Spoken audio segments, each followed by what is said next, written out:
It is a world of darkness.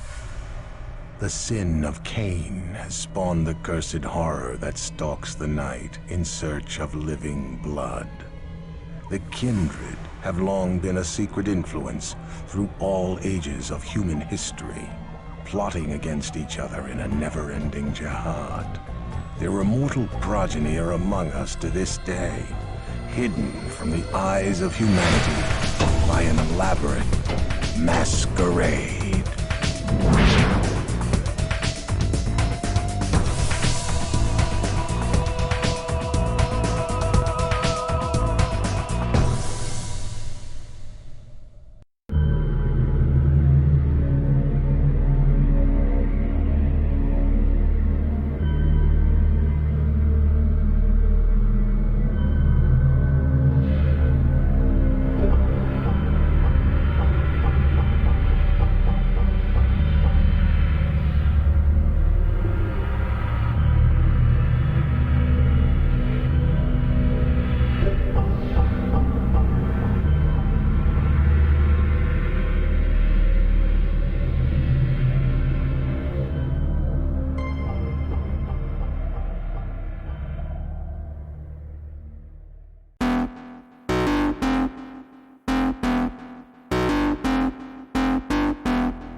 Burn it at both ends. I like the fire causing mayhem. I'm not tired, I've been waiting. I'm not forsaken, on my own and I'm jaded. Energy comes from my hatred. Call me the villain, cause I be killing. I got no feeling, I've been dealing with all my demons. I like to feed them, they be chilling, yet they be screaming.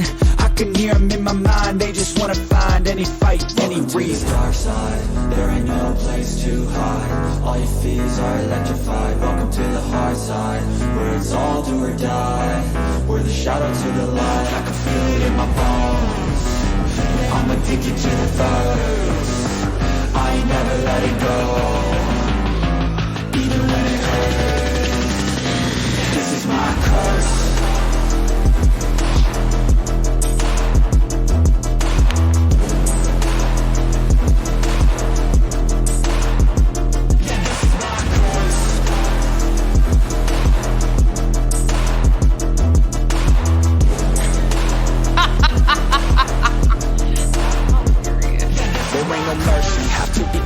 Have to be working to deserve it. Adrenaline is surging, ain't no serving. I'm the king, bring me everything that I've ever wanted, that I need. I believe I could be anything, watch me. Give me a second to blow, give me a second to grow. Be at the top of the show, be at the top like a pro. I flip the switch, different mode. No, they ain't laughing, no joke, cause I attack when they won't. Welcome to the dark side, there ain't no place to hide. All your fears are electrified. Welcome to the hard side, where it's all do or die. We're the shadow to the light, I can feel it in my bones. I'm addicted to the thirst, I ain't never letting go, even when it hurts. This is my curse.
Yeah, we ran out of patience for your love with the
movies do they show at a time though?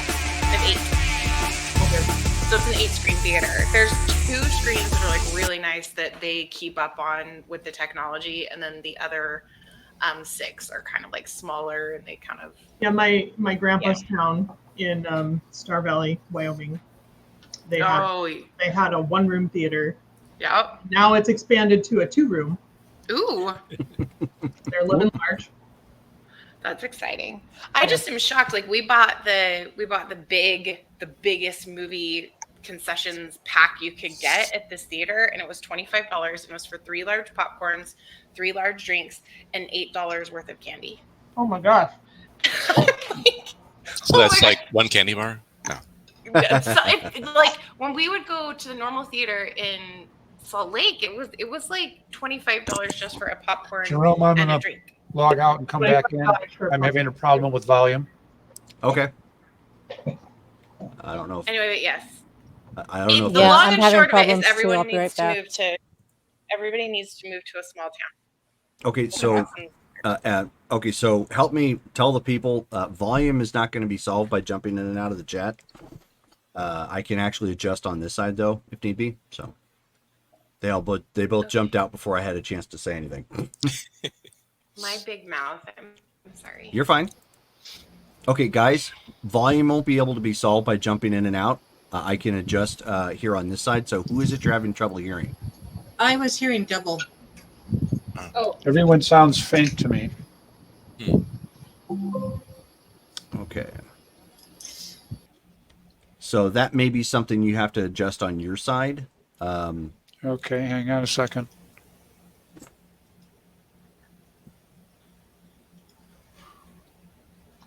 Okay, let me start getting everybody added back. 1 second.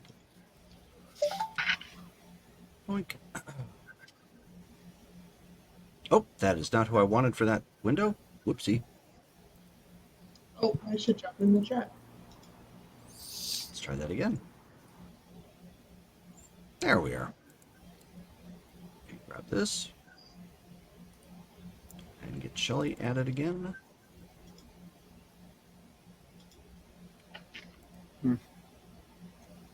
Okay, there we go.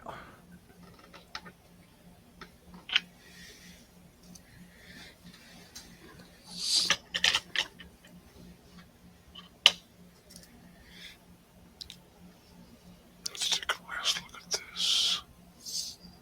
Okay. That's right. Is this the full roster except for Rachel? Yes. Oh wow, I thought we were gonna have like a sparse thing.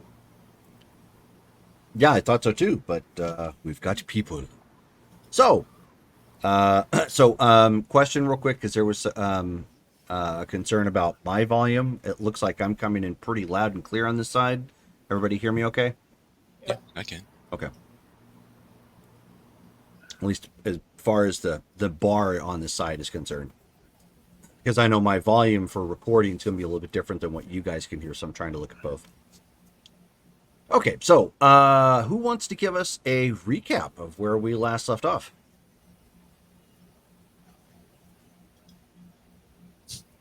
That sounds like a whole lot of not it's. I wasn't here last time, so I never do the recap. So then let's take a moment while Dale is looking that up to admonish Haley. Admonish! Here's the deal. Here's the thing, though. Like, I watched like half of it, and then you guys go so late, then I have to go to bed. And then life gets busy, and then I have to go back and rewatch it.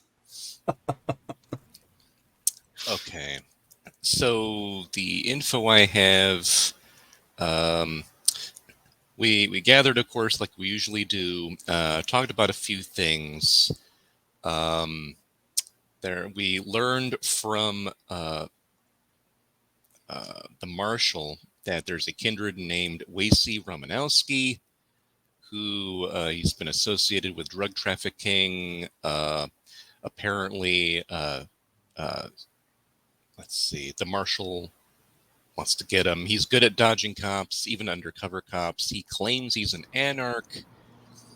And getting him would not be to repay any boons, but it would just be a mutually beneficial move. get him or to find him and stop him.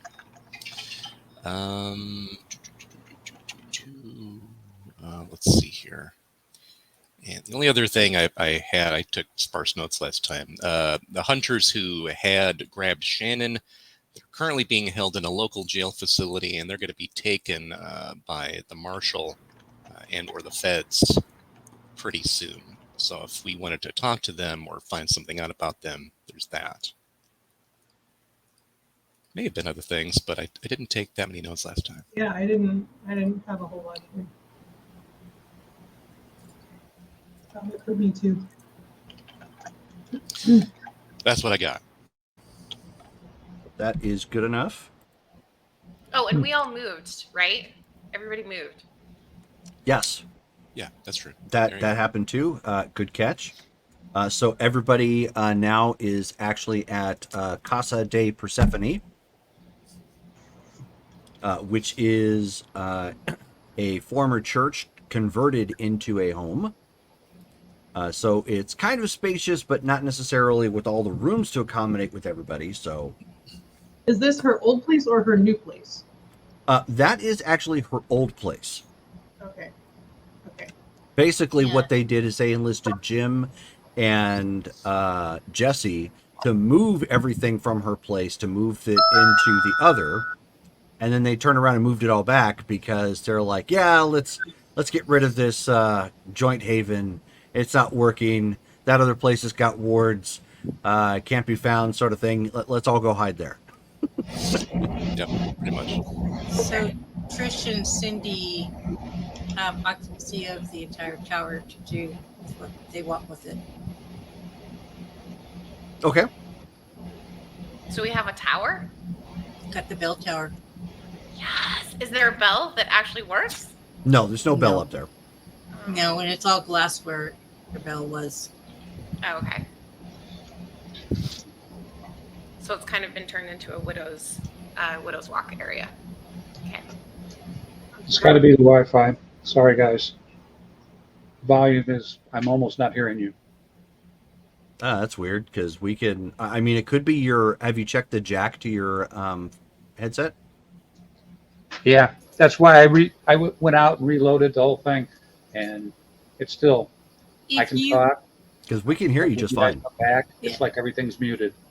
If you put your mouse over each one of us and hit and put it over the volume, can you turn us up that way? I can physically turn everybody up if that would help. One sounds fine to me. And I've tried all the options for. Okay. Well, let me increase everybody on this side. You guys can adjust your own volumes respectively. I'm going to bump everybody to about 130 something. Testing.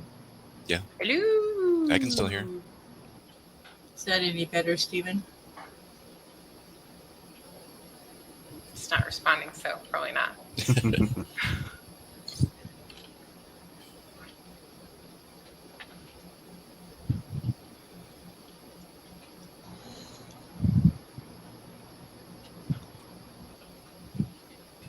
Because I don't think he has the capability on that side to do it. Just make sure he's got all of the volume up on us, each of us. Yeah, there we go. It's set for max. Oh, dang it. I've bumped everybody up here volume-wise. I can hear you clearly. Some of the others still don't come through very clearly. I can try it. If it doesn't work, I'll try backing out one more time. No. That's not going to change it. Let me increase everybody else's volume here and see if that helps you. Testing 1, 2. I've got them way loud on this side. Yeah. That sounds better. Okay. Good. So I will turn them down on my side for recording purposes. All of you should be able to hear him just fine, and he hears you, so on and so forth. Okay. Thank you. No problem. Like I said, I've got some magic I can work on this side that I may be able to debug some stuff that goes beyond the coming in and out. It's just when there's net connections, then I'm kind of out of luck. Okay, so I'm blaming on the cat and the Wi-Fi later. Sure. Yeah. Usually the cat's fault. So We have some stuff that has occurred. I will let I'll let Trudy actually explain what her message was, and I'm assuming this was to everybody, or was it just to Benjamin?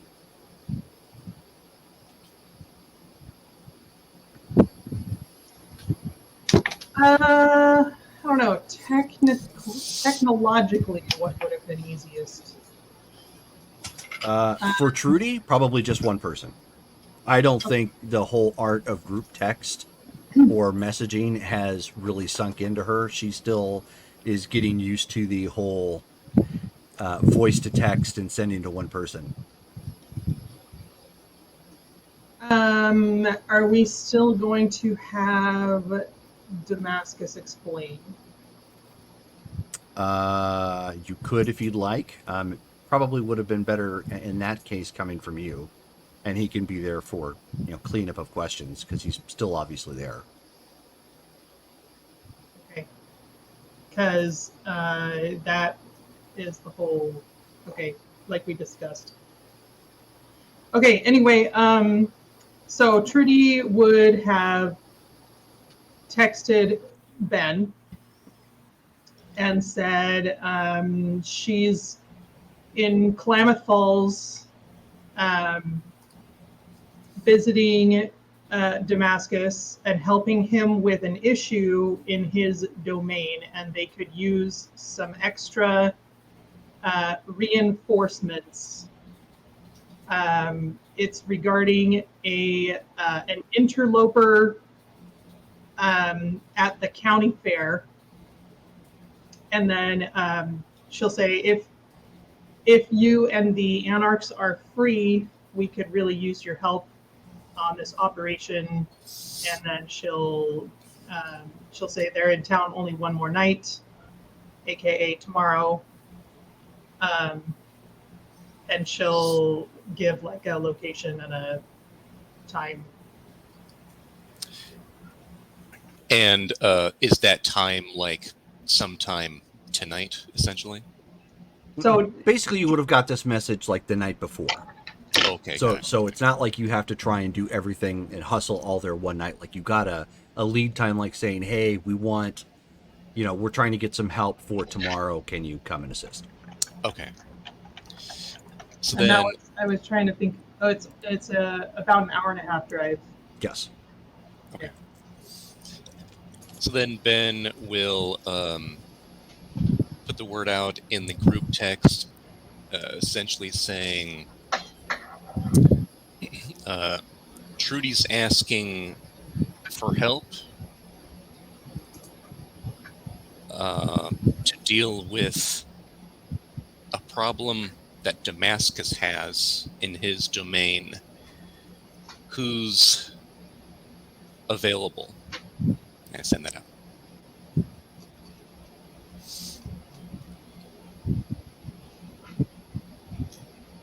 Now, since I live with you, you know where.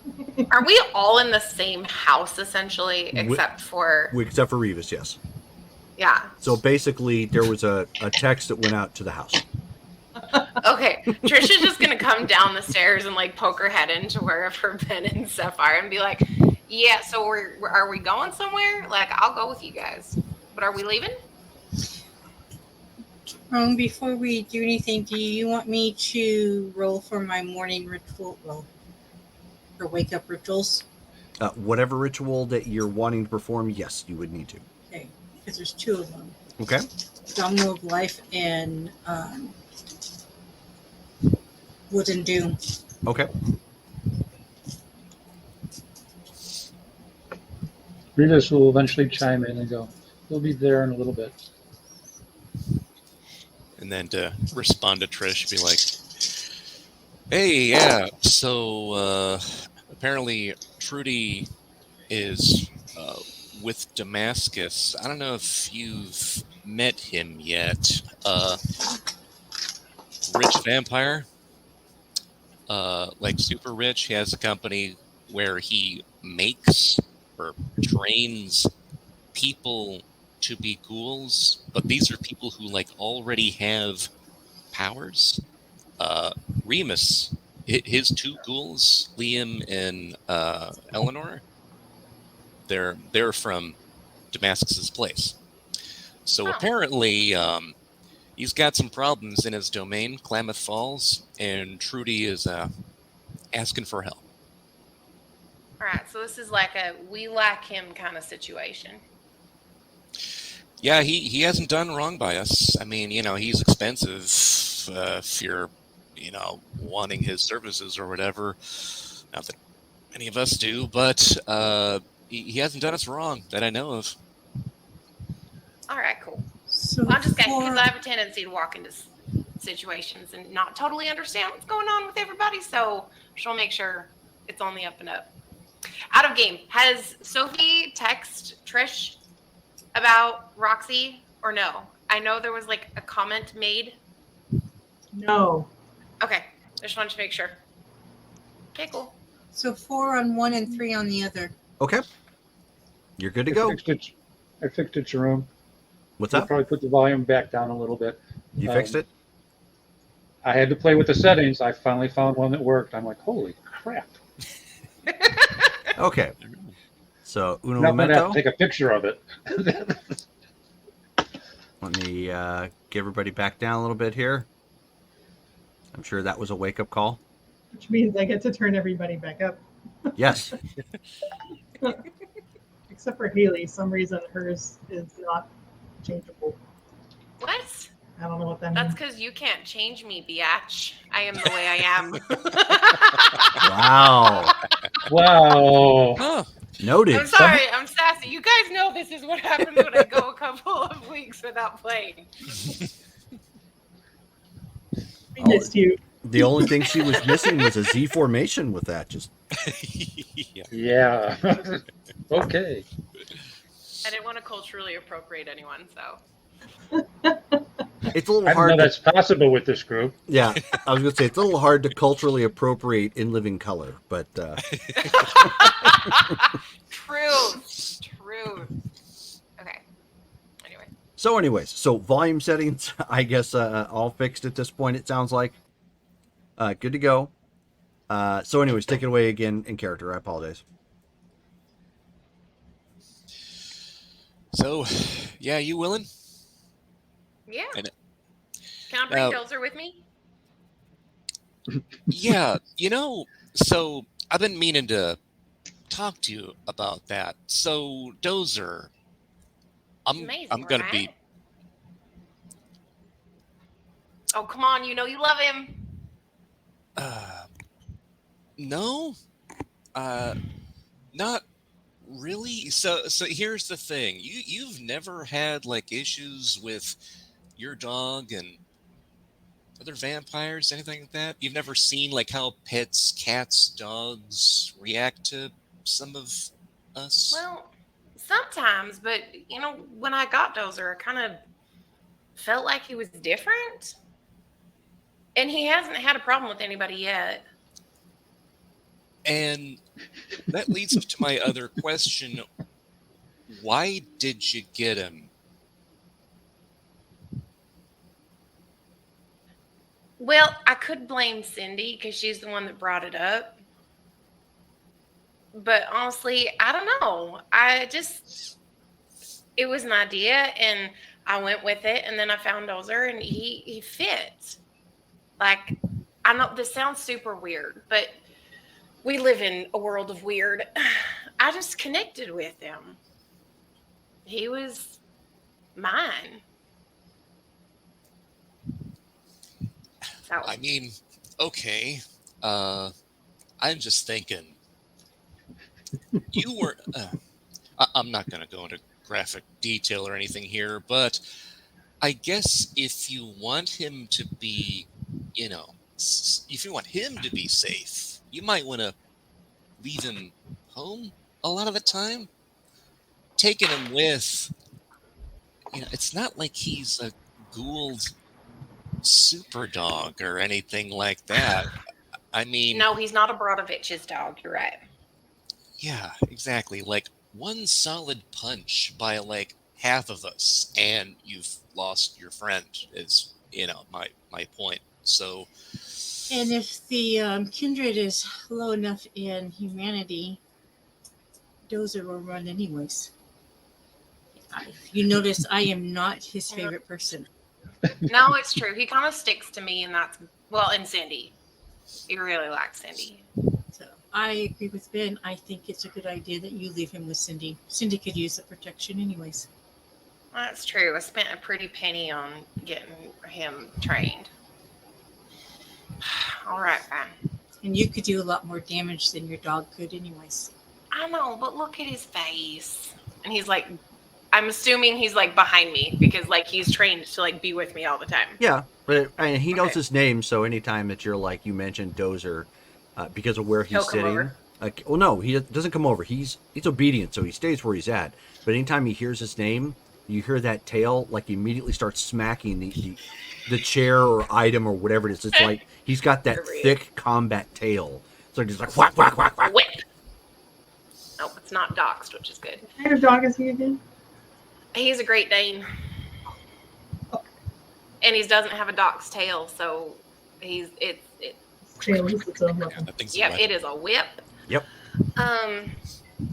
All right. I see what you guys are saying. It's probably better that he stay here anyway and protect Cindy since previous experiences that she is not super safe on her own.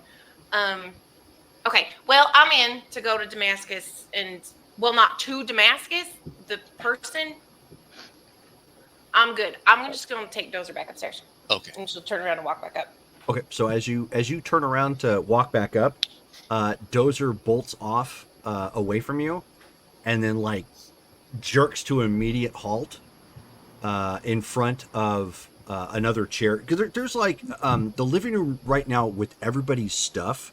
Well, what poses as the living room is very makeshift right now, because there's obviously stuff that has to be stacked for lack of available storage, and then of course there's some chairs and a couch and whatnot left out so that there's still creature comforts there.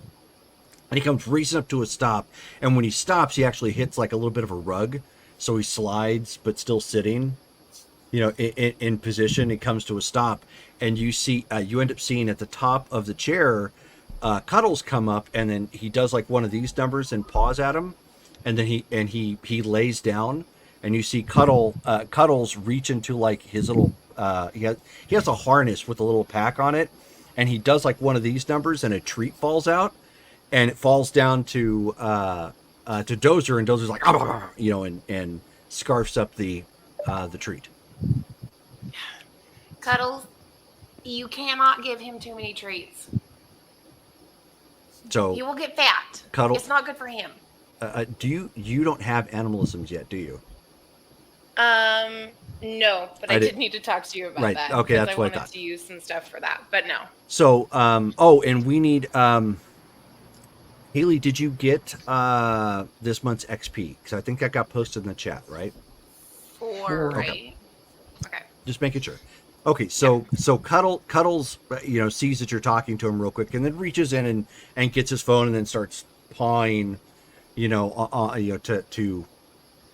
send a text, and he sends a text to you, and it says, he's attempting to further Dozer's obedience training. Okay, no, I get it. It's fine, but don't get my dog fat. He's not getting as much exercise as he was when we were in active military training. Unless, are you taking him out on walks? So he sends a text. He's like, "Do you want me to?" Well, I mean, if you are around and you don't have anything else to do, I'd love it. I mean, he gets Okay, so bored. he, when Cindy's as you're at work. talking, he just sends a text. He says, "Deal." Okay, what do you want for it, though? I know your game. He sends another text. He says, "Absolutely nothing." You don't even want you. I mean, your name is Cuddles. You don't want Cuddles? He says he kind of thinks for a second, and then he sends a message. He says, "Oh no, I have mommy for that." Okay. All right. Well, if you want anything, let me know. But yes, if you could take him out on walks while we're gone, that'd be great. Okay, so he just takes his paw and he does like one of these numbers to Dozer, and Dozer gets up and starts immediately running.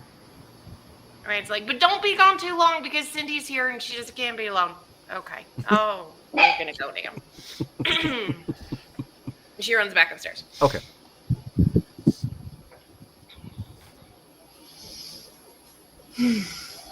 Alrighty. Is everybody meeting somewhere and then driving to Klamath Falls? Since most everybody is at Casa de Persephone, or are you just driving directly there yourselves? Well, I can drive. I've got the monster vehicle. Yeah, we might as well drive individually. So Ben will send a follow-up text and say, if you're willing, go ahead and meet us at Klamath Falls, and it goes ahead and puts the address in the text. Okay.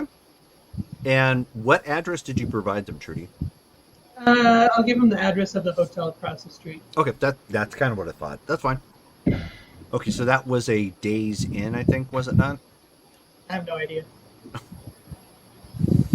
Thanks, Brittany. And I don't think you ever told me what it was. I do believe I did, but not a huge deal. Klamath Falls. I can look that up here real quick. No, it's not what I don't think you have to give them the actual address. No, but I want to make sure I get the actual building correct. I was right. It is a Days Inn by Wyndham. I suppose logistically it could be important for strategy. Well, yes, because it could be a slightly lower rated quality inn in Klamath Falls. And that's important to an adventure. It's a staging area. You still have to stage in style. She can make do.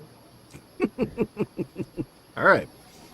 So you're all given the address to the Days Inn in Klamath Falls. Klamath Falls is still very similar to the Klamath Falls of real life. So it's got about 30,000 people there. Small little town. Nice little town, however, sits on a lake. Kind of quaint. The drive, of course, is pretty uneventful heading there. When you start getting close to town, you can see the lights of the city, or I should say the town. It's not quite a big city. Kind of shining and flickering a bit from the haze in the air from the I was about ready to say mildew. From the what is it? I'm losing my train of thought. It's the dew that's in the air from the night sky.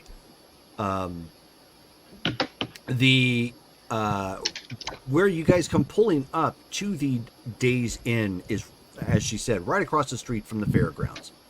So you cannot miss the fairgrounds. It's lit up. They've got the big Ferris wheel, which is very common there. You can see other rides, right across the street. Traffic here gets a little bad. Pulling into the parking lot, however, is not too big of a deal. You can hear live music being played. And for the final night, you can... Whoop, we lost Haley. For the final night, you can also hear the roar of some engines as a demolition derby is taking place for the final night. So mud and cheers getting kicked up all around from the far side of the place as cars are needlessly wrecking into one another in a symphony of violence. You come pulling up into the parking lot. Provided the room that everybody is, or that the staging room, in essence here. Spitting. Someone's getting loud messages. Yes. Sorry, it's my fault. That's okay. Well, you sent a message, but it's the individual who had the phone on like 200%. That was Yeah. So Trisha's gonna get out of her car and seeing that it's a derby Mm-hmm. kind of situation, she'll be like, "Do we have time to do that?" No. Yeah, No. probably not. I mean, it's gonna depend on what we're doing here. I mean, you guys like it's cars smashing each other. How can you not love that? But he was just stands there smiling. Okay, I will go by myself if we have enough time. So the room is on the second floor. You walk up to the room that was designated here with a knock. As the door comes open, you see a very large gargoyle on the inside. She's not very large. She's normal, smallish size for a gargoyle. She's just big boned. There you go. She's Are you big feeling boned. defensive of Gaia right now? Yes, it is. It is a Gaia. Yes. Okay. Oh, I always hear you. Brian. Yeah, I thought we had a little more time though. Okay, that's all right. Hello, Gaia. And she's oh well, yeah. And she opens it and she's like, who is this? It's a long story. I'll explain when we're. You mind if we come in? Oh no, sure. She holds the door for everybody to come on in. It's one of the extended suites, so there's a little bit more room. I mean, it's still going to be kind of cramped with everybody in here, but everybody could still find a spot to sit down with the multiple beds. There's a couple chairs in here, but like I said, there is enough room. Keep forgetting that people don't know who I am. Yeah, you've got a new face and stuff. Yeah. It's okay. Not that big a deal. Just one explanation and you're good to go. And so inside is Gaia, which you know what she looks like, really big. Well, it's really big, but she's not in her hidden form, so she very clearly looks like what she is. She's got her wings kind of tucked back, but she's very inhuman, gargoyle looking. Got a casual shirt on with jeans. Her shirt just says, "I went to Klamath Falls Fair and all I got was this lousy T-shirt." Trudy, of course, is in here. I'll let you explain what Trudy looks like. And, of course, Lettice is here. Lettice is also dressed a little bit more casually. But you can see that they have a section towards the back where the where you'd go to the bathroom, where there's like that counter space you use for whatever, maybe additional toiletries or whatnot. That has been taken up with some of their gear and equipment. Trudy is dressed in jeans and cowboy boots and a nicer blouse and her typical pearls.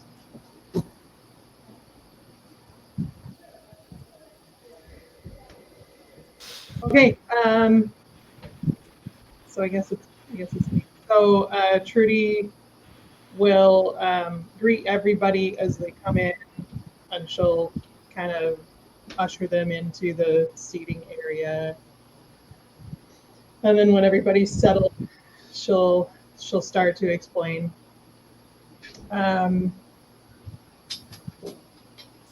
So what we have here is the magician at this fair is called Mikhail. And he is a Ravnos. And there's some masquerade issues going on and some political issues going on. And he's also caught up in something that I think is dangerous to everyone. Involves a particular artifact that he is in possession of that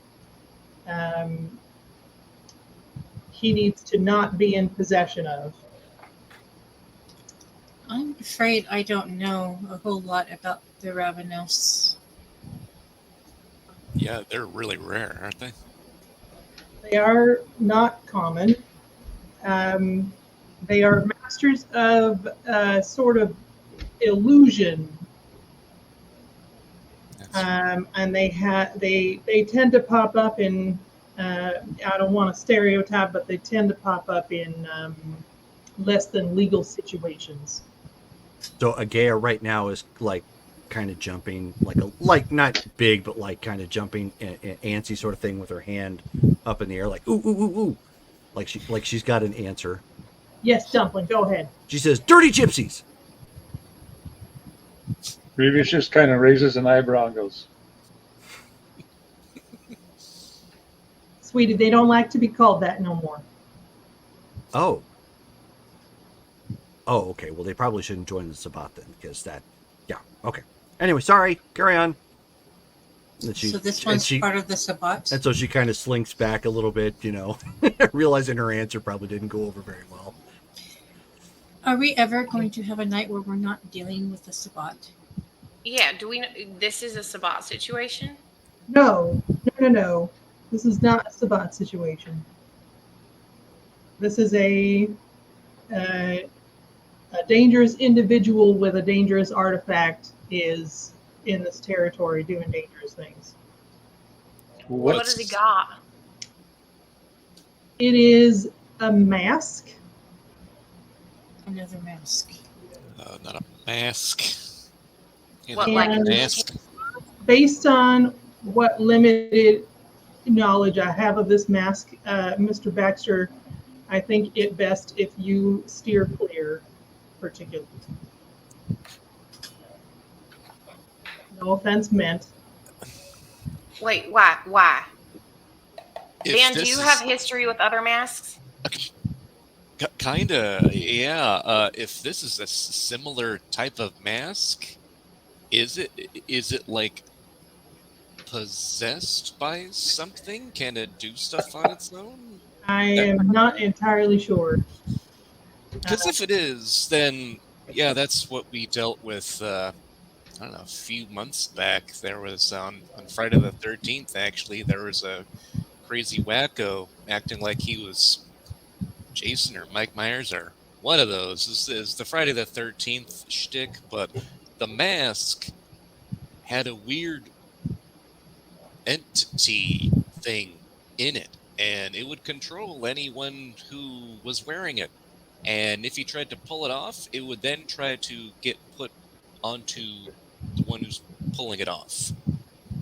And yeah, things happened. We don't need to go into it. This literally sounds like the mask with Jim Carrey. On But steroids.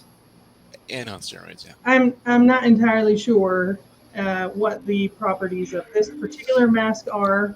No one seems to be wearing it. I would like to continue for no one to be wearing it. If it can be destroyed, I'm not opposed to that. However, I'm not entirely sure if it can be destroyed. If not, then I need to get it to some people that will keep it safe. Wait, how did you get turned on to this mask to begin with? My friend Damascus, who, for all intents and purposes, rules Klamath Falls. He knows some people. He has been quietly asking around for assistance with this local problem. He reached out with the Anarch Free Press. For political reasons, he cannot be directly involved in the removal of Mr. McHale. But I heard about it through that grapevine and asked him for more details, and here we are.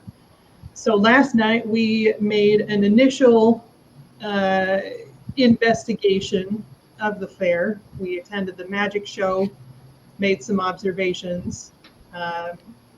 Latisse was able to locate his trailer. During his shows, the mask is displayed displayed in the magic tent on the wall with other decorations. We do know that he has ghouled more than half a dozen of the fair attendants.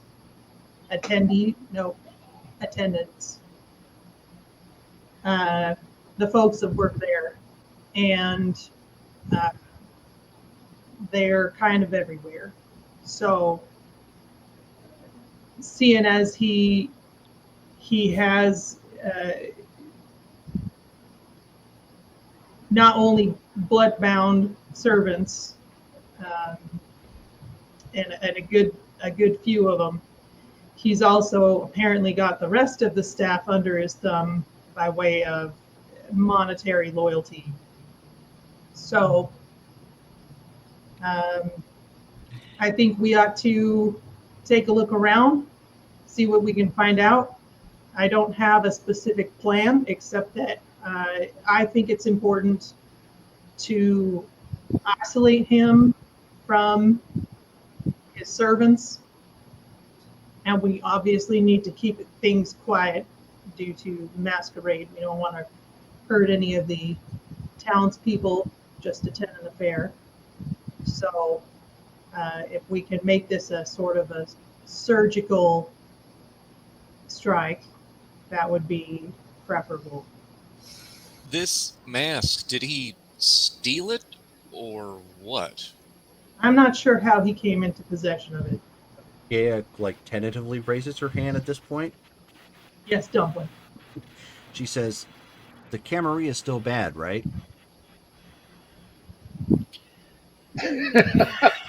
Because wasn't he like dealing with the Camarilla of New Orleans? That's what Mr. Damascus said, right?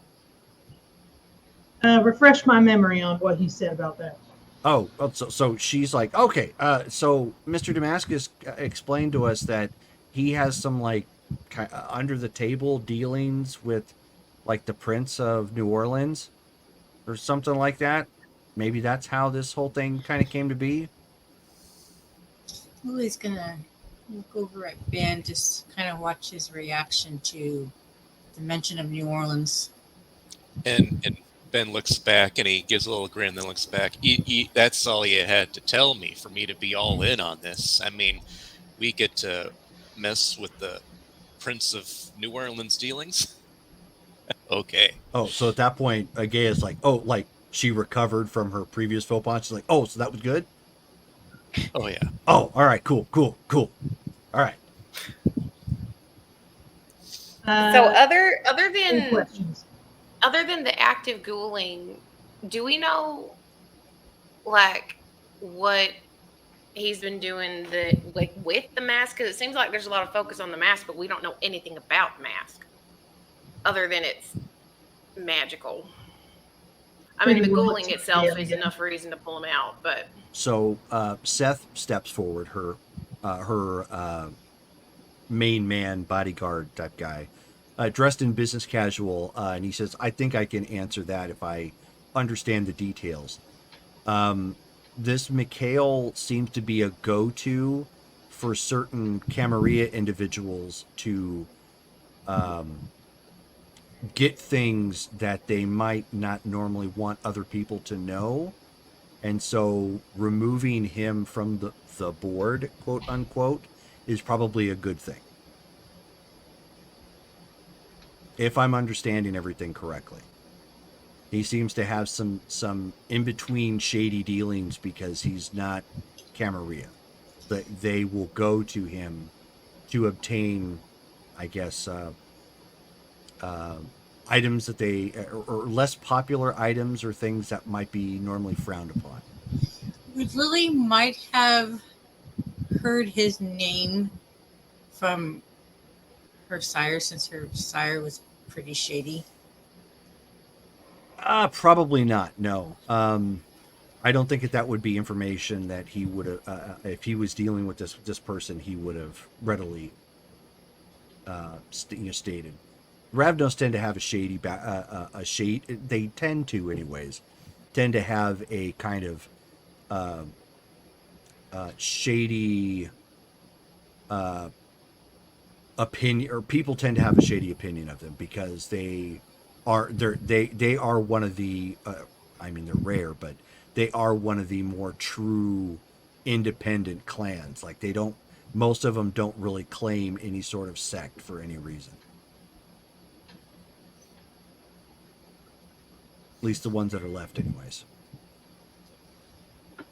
Mr. Cronin, were you able to get any other information from our people during the day? I'm sorry, ask your question again. Were our people able to get any further information during the day? Yes. Sorry about that, ma'am. No, we've got the schedule for the security for the last day at this point. We've managed to get a copy of that so we know when the shift changes are happening, and we know when they're going to be essentially at their weakest. So, He doesn't like have any of the carnival animals under his control, does he? There aren't any carnival animals that we saw. That this is all park rides and some shows and games. So are we wanting to do a smash and grab, or are we wanting to do a stealth operation? I'm Or not. are we just wanting to take him out in general? I'm not opposed to any of those operations. Oh, honey, it sounds like one of your operations. Smash and grab. Good. As long as we don't, break the masquerade, obviously. Oh, you said there were masquerade issues before. Has he been doing something that messes with that, or what? Other than ghouling like a dozen people? Well, having a ghoul doesn't break the masquerade as long as they're No, not but making it obvious. But having a dozen in one fair? That was a ton. This is where he lives. Granted that he is posing as a fair magician, and having seen his show, it is rather impressive. I don't know how he does half the things that he did. I suppose it's Ravnos abilities, but it has the potential to make people ask some difficult questions if it were to go beyond the context of a magician show. Has he done anything outside of the context of the magician show that we need to worry about? Like hunting down anybody that might know something other than, wow, he's a great magician, go see him. And were there any like, I don't know, observations along those lines, maybe like from the paper or from some other city that you nothing like that. The potential for the masquerade issue is the fact that ultimately he's here doing what he's doing.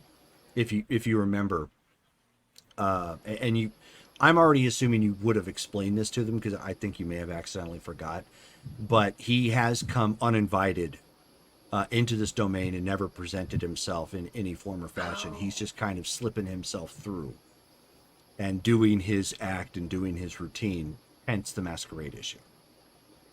That makes difference.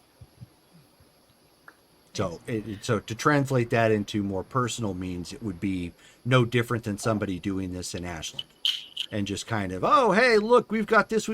Oh, those are vampires. And, forget them. I'll be passing through, just kind of blowing you guys off. Kind of like the conversations everybody has is like, why do these people keep showing up? Well, do we want to watch his show and see what we're dealing with before we decide to go off half-cocked? Oh, and Sure. I will say the fairgrounds are scheduled to close at 10 tonight, giving you, at this point, maybe another 3 hours before everything wraps up. So does he have a show tonight? Mm-hmm. Do we want to go to it? I think it would be valuable to have you see what we're dealing with. Yeah, sure, we can go see the show.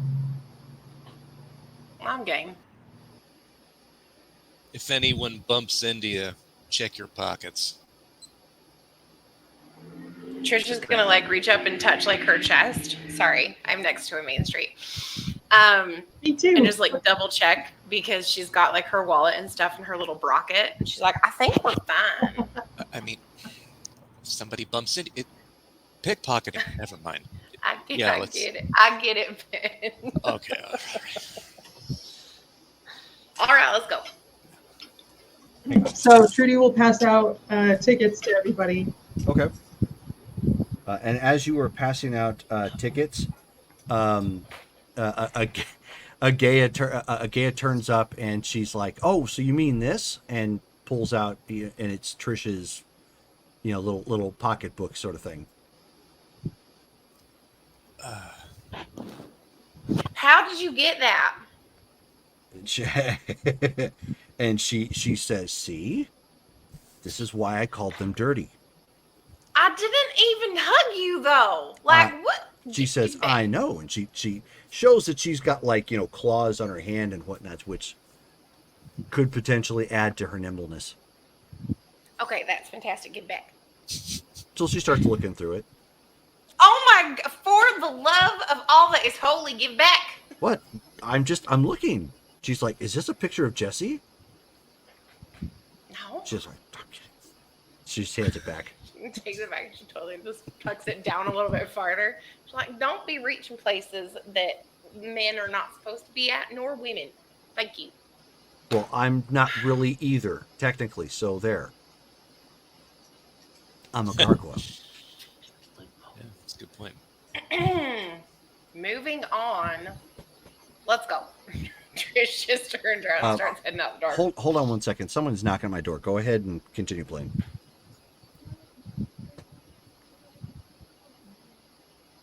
You are muted, Brittany. What? Oh, were you actually talking? Or were you just mouthing something? I was singing. Badly. Alright, fine. So,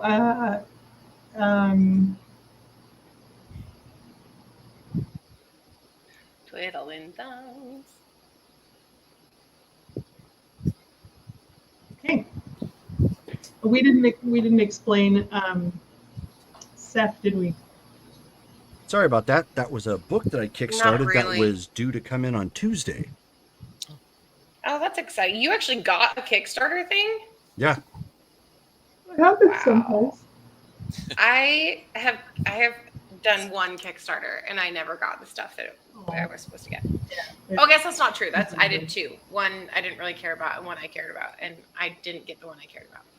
Yeah, I've done several, and I'm there with you. I've done a couple where I'm like, I haven't really gotten anything that I kickstart. Yeah, I probably shouldn't have done this, but I got too excited. So, but most of them I do get. Oh, good. Anyways, back in character. I'm sorry to interrupt. Very good. Trish is ready to go. Okay. All right, so let's go. All right. Yes, Trudy will lead the way across the street to the fair and kind of direct them towards the magic tent. Okay. So at this point, as you guys step outside, Agea no longer looks like Agea. She just looks like an average girl with pigtails. She doesn't have any, same clothing, of course, but which this is, and I should note, because I know this gets missed sometimes in description, when you guys see Henri, because he's the one that tends to go obfuscate a whole lot, he's either not there or he still looks like Henri, but he has a different face. Like, he can't hide his clothing or anything. She has actually hidden her whole wings and looks like somebody completely different. She doesn't look like a gargoyle at all. thought about that. Is that like a different level of obfuscate, or is it That is not. It's a gargoyle thing. That is not a gargoyle thing either. curious? But I want to make sure to note that because I know that sometimes gets missed in description. I think we just take it for granted. Yeah, that's fine. But as all of you walk across the street over to the fair, for anybody who needs visuals, you can obviously pull it up. Klamath Falls Fair. It's a county fair. So they have the famous band 38 Special playing tonight. Oh, I love 38 Special. Trudy doesn't know them. Yeah, I know. So Seth will activate her aspects to kind of see if she can pinpoint ghouls. Okay, so go ahead and give it a roll. And as they come across anyone that Trudy has already identified, she'll point them out. Okay. 4. Alrighty. So Trudy has actually pinpointed most of them, and Seth, you're actually spotting the ones that she points out. So it's becoming obvious as you guys kind of wade into the crowd, and it's pretty busy in here. It's clear that this is a focal point for the town. Most people come out for it, and they usually come out most days. So you've got kind of your center row of games, all lined up and set. You've got your BB guns that you can shoot out the stars and attempt to get something. You've got dart throwing. You make it into the star, or actually not make it into the star. Pop the balloon and win something. You've got the softballs that you throw and smash the milk jugs and knock those down, and you win like plushies. You've got the ever terrible throw a ping pong into moving. Into the moving bowls and water, and you win something if you're successful there. So on and so forth. You got all those kinds of games. Then, of course, you've got like your big Ferris wheel. You've got your dipper. You've got Puke-O-Matics. You've got some You've got some rides for kids, which are just like carousel and versions of that. Some maybe go up and down a little bit, like they look like planes. But the whole basic premise is they just spin. Nothing super exciting about those. But I mean, again, it's a hometown atmosphere here. There's funnel cake and cotton candy for all. Go ahead. Sorry. Do I spot any other kindred? No, you do not. This is like coming home for Trish. Like, this is how she grew up, is going to fairs like this and performing and singing. So she's kind of like walking around with big eyes and big smiles and just it's not country. It's a little bit colder than what you're used to, but it's got that same type of hometown feel. Yeah, definitely. Oh yeah. Yeah, it is far greener like here than what you're used to. Yes, it would be much greener from Texas to Portland area. Yeah. Trish is going to turn back and look at kind of the group at large and be like, are you guys sure you don't want to do any of this? Like none? What did you want to do? I don't know. This is festive and exciting. We could I'll go on like the Ferris wheel or something. Plus it would give us a good bird's eye view of the layout of the land. Trudy can point out to us where the trailer is and stuff. I don't think we'll all fit in the same bucket. Well, what kind of Ferris wheel is it? How so? Is it a big one? Do they have like the big ones, or is it a two-seater? Bucket? Yeah, no, it's still two to a bucket. Yeah, but I mean, it's a big one. It does kind of go high. And Agaya's like, oh yeah, Trudy, I could totally do that from the ball game. And smash milk jugs. Yeah, so no. Because of breaches. Hint, hint. Trish is just going to share a look with Agaya, seriously? Okay. I need to throw somebody in the demolition derby. Sweetie, when the The fair Derby? comes to Ashland, we'll let you. Okay. Agaya, Agaya, you and me. We'll do it. Okay. Okay. Well, I got a duty. I need to make sure I see it through, but maybe later. Okay. If we got time, if we have time and they're still doing it, we're going. Okay. Okay. Jerome, is there a Ferris wheel? Yes. How tall is it? Let's see.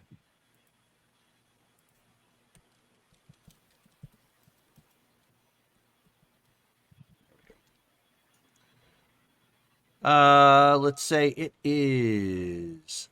It goes about 30 feet above the ground. I just had an idea. Uh-oh. A dangerous pastime, I know. So I've been trying to think of, just like out of character, I've been trying to think of some way that we can kind of even the playing field and maybe get some of these ghouls out of the way. Okay. And I thought maybe I could dominate them to do something that would like command them to do something that would tie them up. Okay. Maybe like as we come across some of them, I could like tell them to go ride the Ferris wheel and like stay on the Ferris wheel, and maybe like tell somebody else to like stop the Ferris wheel so they're like literally stuck on it. That's not a bad idea. That way they couldn't come running when stuff happens. True. Keep in mind, dominate is one-on-one. It's not something you can do to a And I group. have to do it like each individual one. Mm-hmm. But it's just a question of timing. Right. Because I don't imagine that they would be there for too long. Okay. Well, you'd also have to make sure that they're all on the Ferris wheel before you stop it, or at least a good number of them. Right. Hence timing. If you have any other ideas, ways that I could help out with that, let me know. Good idea. All right, but off to the music or the magic tent. Okay. So the magic tent is pretty self-explanatory. It's a tent, not a huge one. It's not a big top, but it's enough for smaller crowds of 30 or so people to come in, per show, come watch. The inside, it's all bench seating, so there's no actual chairs. I think it would be helpful if we didn't all just sit together, and Trudy will also describe the mask so that they can recognize it when they see it. Okay. Is my aspect still engaged, or do I need to do it again? You're gonna have to do it again each time. Yeah, it's not something you can just wander around and keep it on, because you'll get overload at that point if you do. So the stage itself is maybe a foot off the ground. It's not terribly far.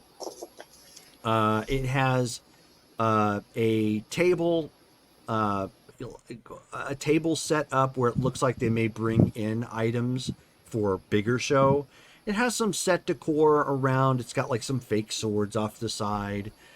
There are they're lit tiki torches off to either side to give some kind of ambiance. In front of the stage, there's two, one apiece on either side. They're behind it towards the back, where the magician or staff or whatnot come in and out. It's very flowy with cloth and curtains design. If you've ever seen Firefly and seen the inside of a Nara shuttle, that's kind of a good aesthetic of what it might look like. Also, like fabrics all over the place. Yes. Mm-hmm. And that's where I want to go. And I got 3. Okay. And what are you looking for specifically? The magic items. Just looking for the artifact. So as you guys are coming in to watch the show, You're looking around. You can see that one of the masks is glowing. The masks themselves look like pretty much like a porcelain mask, with just a little bit of etching or paint or decor on it. Kind of simple. One of which is glowing, one of which is not. And they sit on either side, kind of like attached, hanging on a kind of like a wall fixture sort of thing at the back where of the stage.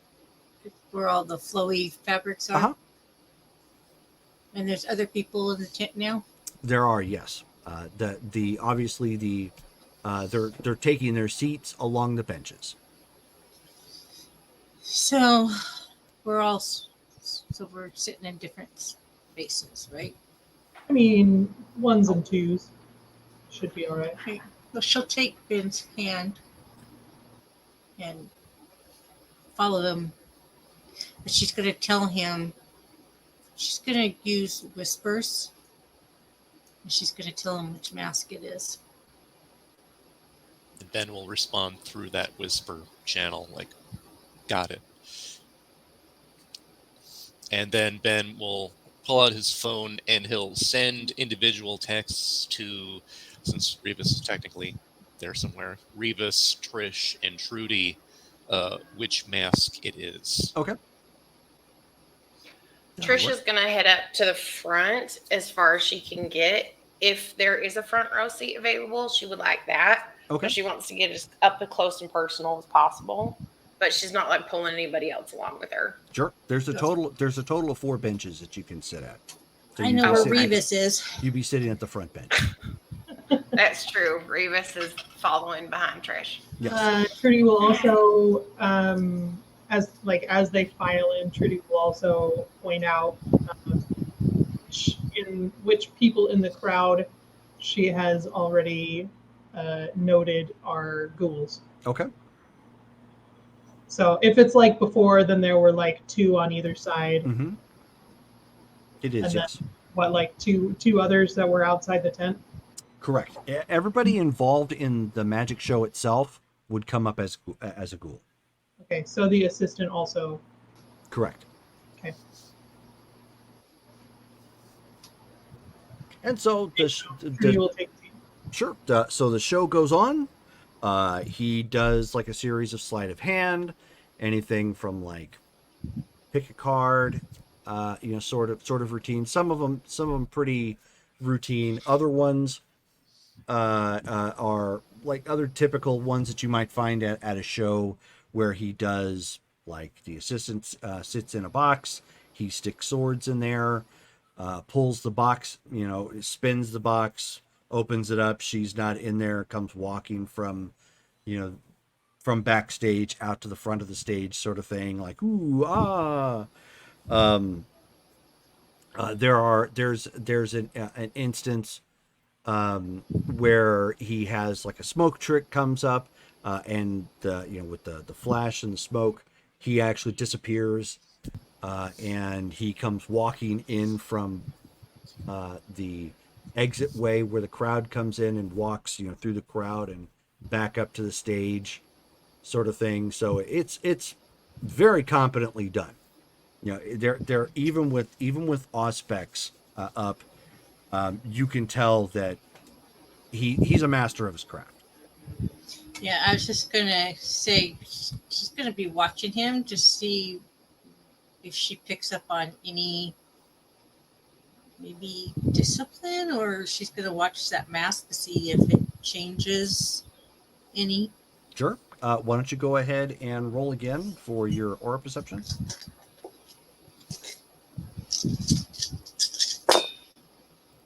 Ooh. I can't believe this. I've actually got 6. Nice. Cool. Okay. 1 second. Wow.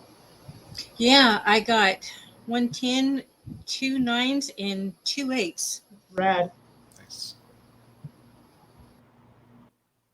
I will never see that again. Like, take a picture. No kidding.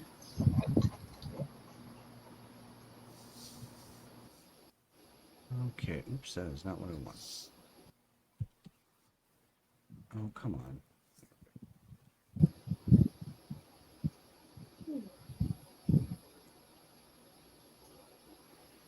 I'll be right back. Just a second. Sure. Okay, so if you're doing aura perception, it's perception and empathy difficulty 8. Okay, so it's still, I got 2 8s, 2 9s, and a 10. Okay. Alrighty. So nothing changes really with the mask. You are able to pierce what appears to be an illusion every so often from whatever it is he's doing. So it's clear that what he's doing for parts of the show, pardon me, he is using some sort of an ability to cast an illusion. So other folks can't tell the difference, but with the supernatural senses, you're able to pierce that and can see. She'll inform Ben what she sees. Yep, that makes sense. Hence why he's so good. Yeah, I don't see the mask doing anything though. It just hasn't changed. So he's not using the mask. Yeah, we still don't know exactly what it does, do we? No. But I'll keep monitoring it. All right.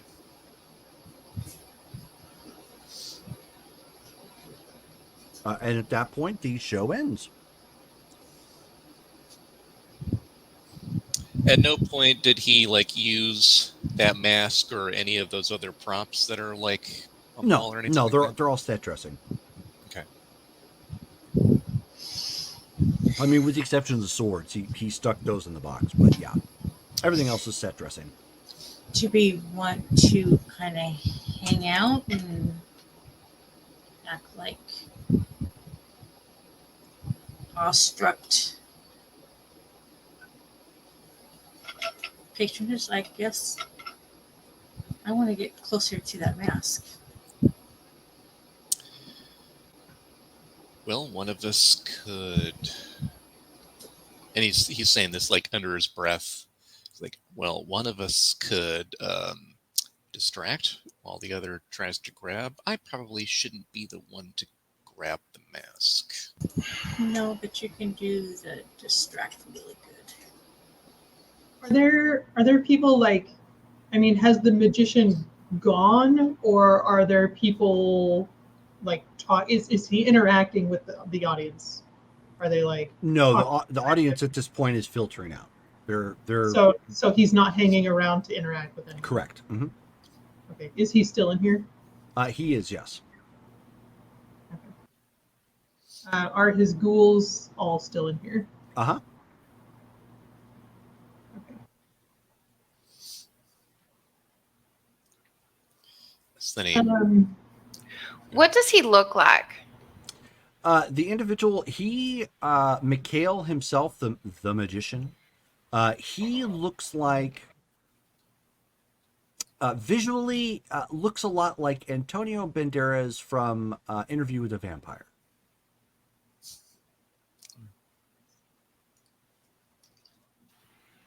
So he's really hot. If you're attracted to that, yes. He is very hot. And spicy. Very vigorous father. Yes. Okay. Seth is going to use her whispers again, but she's going to focus it on Trudy. Okay, keep in Only mind Trudy. keep in mind your whispers are only one way. You can't receive anything Right. back, but Right. you can communicate. So what she is going to say to Trudy is, we need to distract the ghouls while I snag the mask.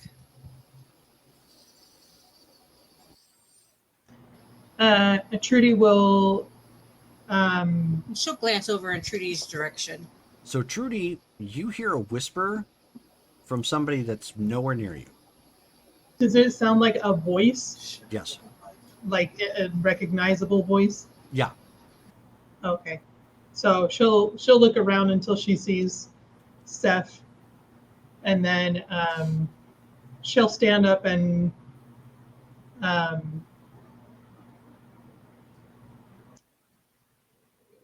go find one of the ghouls? Are they like together, or are they like not together? Right now, you've got the two that are just kind of standing guard near the stage. Right. You've got the assistant and Mikhail kind of taking down their props. Well, taking down their props, getting ready for the next show. I wish it was as easy as just like telling the girl to give it to me. I don't think that'll happen. I don't know. It's up to you to try. Not with him standing there.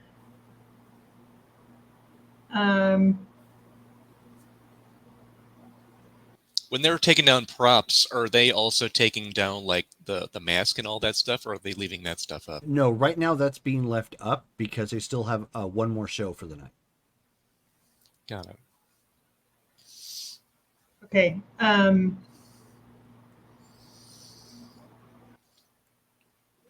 Trudy will Trish, text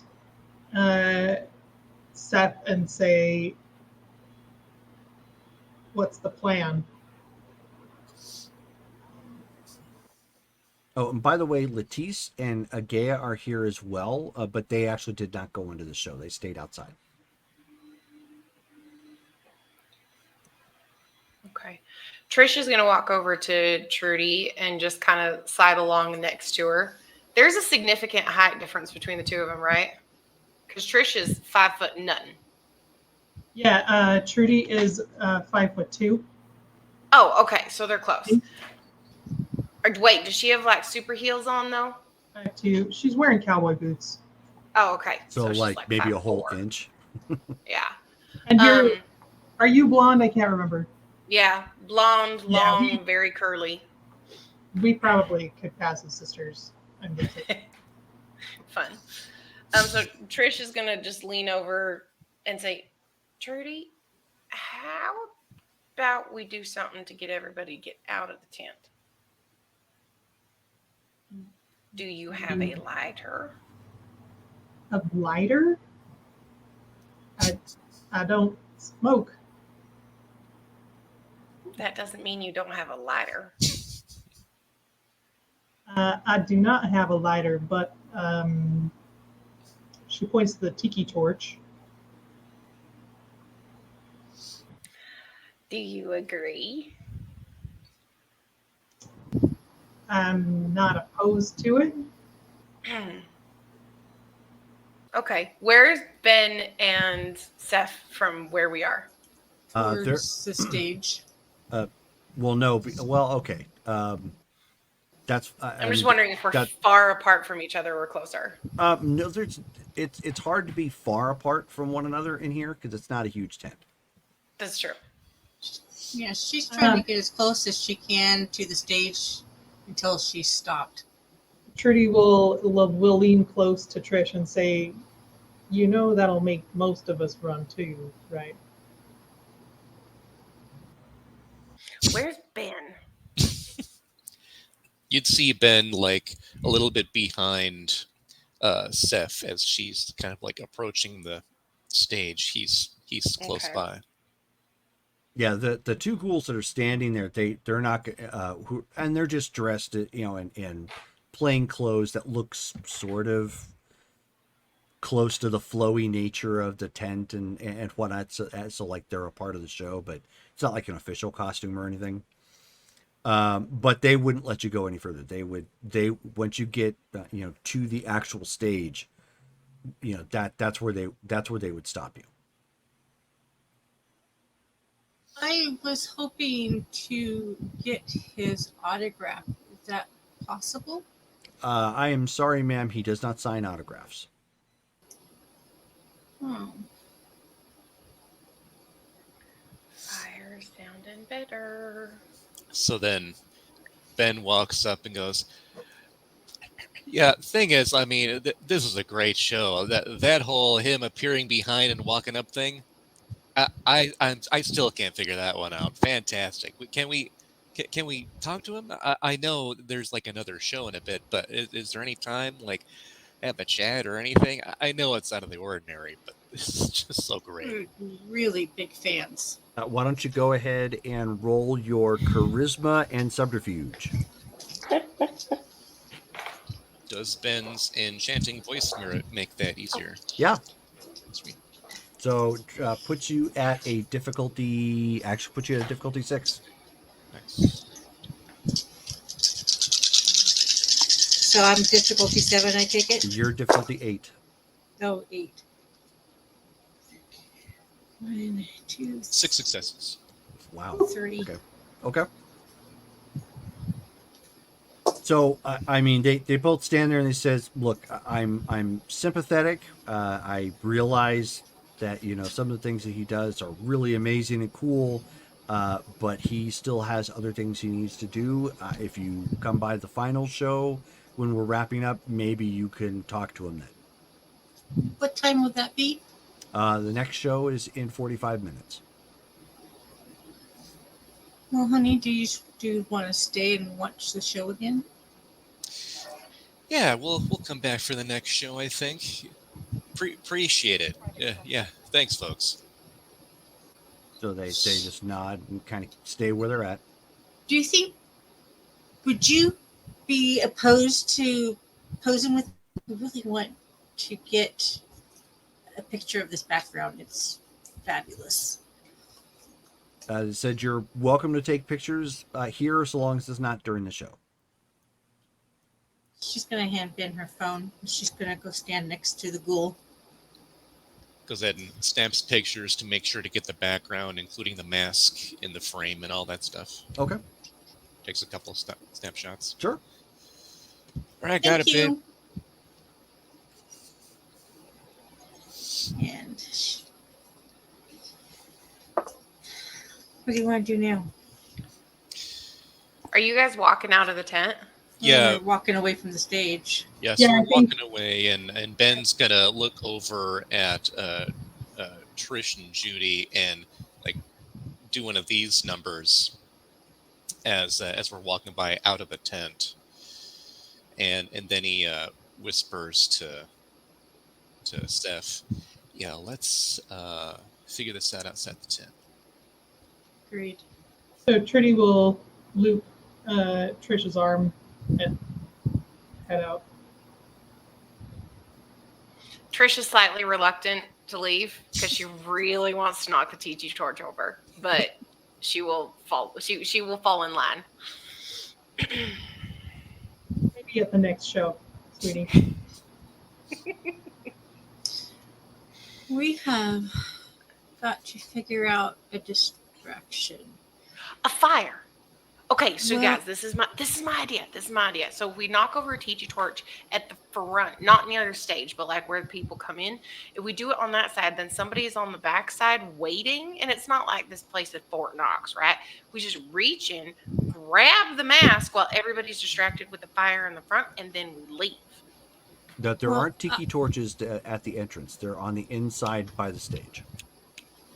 Oh, frick. Are they past the guard area? The guards? No, the guards they tend to stand pretty close to them. Do the guards look armed? Like how guard-like do they look? No. Okay. Basically, Do they like look- physical assistants. Okay. But Okay, they don't but- look like big burly carnival. Yep. Big burly They're- carnies. We don't have to do the tiki torch. We just need a lighter. Well, I was kind of thinking with Agaya's nimble fingers and her ability to go unseen, that if we distract them, she could snag the mask. Yeah, Gaia can go invisible, right? Gaia, are we Yeah, back with them? Yeah, I'm sure they were waiting outside the tent at this point, just kind of hanging out. And she's like, yeah, Gaia can hide. She's speaking of herself in third person. Sorry. Okay, well then, yeah, that makes way more sense than my idea with the fire, even though the fire's funner. Oh, fire's totally fun. In fact, Trish, Do you want to do a So fire he- dance? No. And Letitia's like, no. No. I was more like thinking that Trish could actually start the distraction with her dramatics. What? I am not dramatic. Oh, I no. would just like to say. That's how you got that beast. I know it's pretty well. I could do the puritanical Christian thing. I mean, I never did that in my normal life. What do you mean, the satanic panic for a magic show? Yes. I saw it enough. I'm pretty sure I can replicate it. Yeah, Agaya's like, oh, you could like totally rebuke him and like blow on him to blow away the COVID or something. Like yes. televangelist? I could rebuke the COVID. Yes, I could do that. Do we need to get you a prayer cloth? Is that what they use? No. Oh. I mean, some of them do. Maybe. I don't know. It's been a really long time since I went to a revival. Oh, no, that's right. She says, you'll need a coat. You need a coat. You need to slap people with the coat and have them fall down. Because they're overcome with the spirit. I'm not slapping anybody with a coat, but I could do a distraction like that. I think that would be a little too memorable for us. If we can avoid drawing attention to us specifically, Oh, right. that might go a little easier. Then we have something happen outside the tent that would draw people out. Fire. Something that smells real bad. What's happening? Why are you? You know what we. Never mind. I do. I just think I don't know. I just like it. It was an idea that got stuck in my brain. I mean, Little firebug tonight. I mean, you thought it would work. I'm not opposed to it, but I can't guarantee you I would stick around. Well, that's why if we started it, it would be like away from where we are. Perhaps his trailer catches fire. Would that pull people from like? That would pull his ghouls. Well, after the show last night, after the final show, when they were closing things down, they packed up all of the accessories from the tent, and his assistant took him out to the trailer, and then he spent some time feeding. So I imagine that would be the process tonight. Well, I was hoping that Agaya could snag it before they packed it up. Yeah, I mean, I do actually think that's a good idea. If Agaya can go in completely unnoticed, makes sense. She's quite nimble. Yes, you are. Agaya's right here. Would you be opposed? What's Agaya think about that plan? She's like, she kind of shrugs. She's like, I mean, I could, but isn't that kind of drawing attention?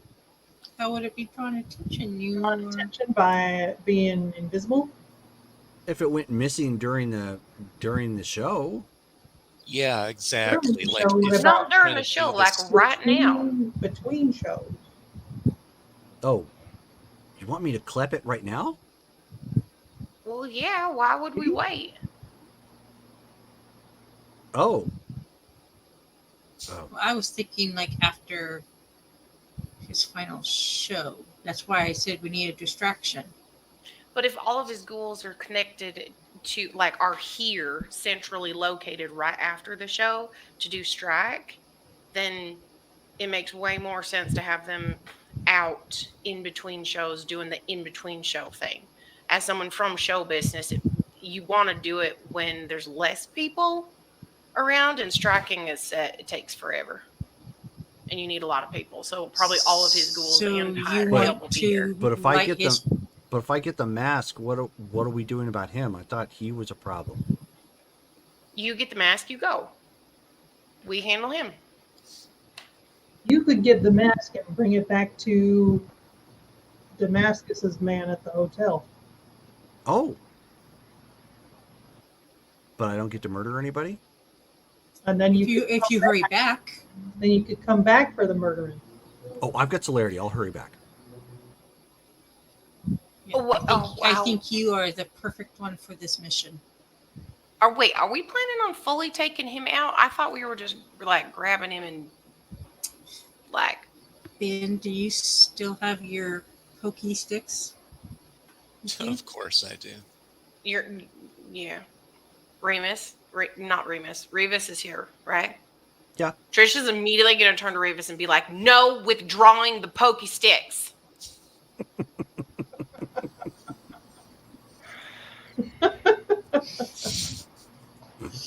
Boink.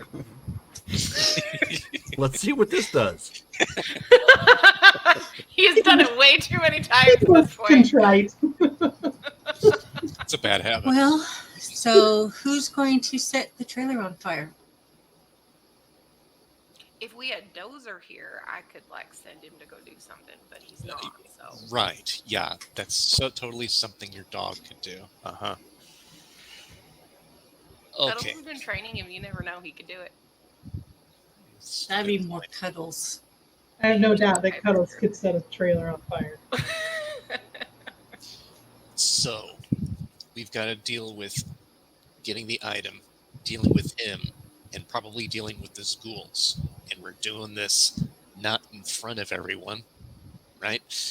So, We need flames here. I mean, kind of, sort of doing it here.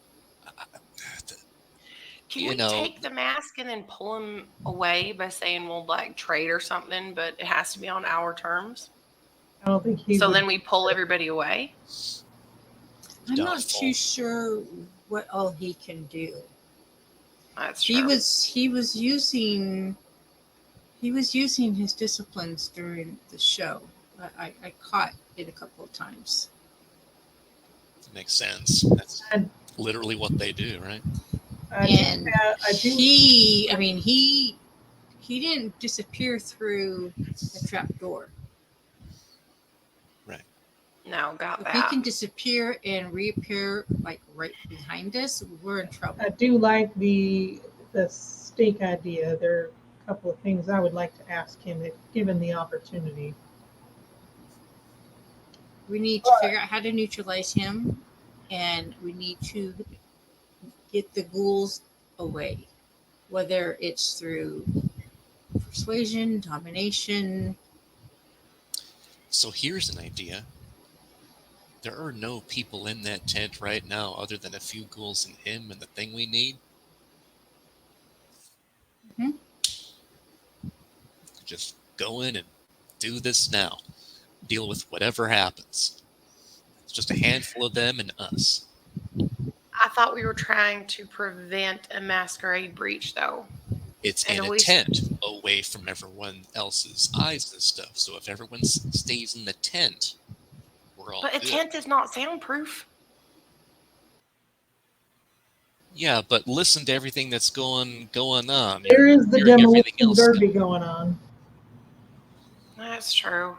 Well, the only other thing I can think of is I obfuscate myself and take the pokey stick and attempt to stab him and incapacitate him while you guys take care of the ghouls. And Agaya gets the mask and runs away. There we go. We can go in. I'll draw some attention to get it on me. You two, pointing to Agaya and Seth, do your hide stuff. Agaya gets the thing. You use the pokey stick. The rest of us deal with the aftermath. Nobody exits the tent.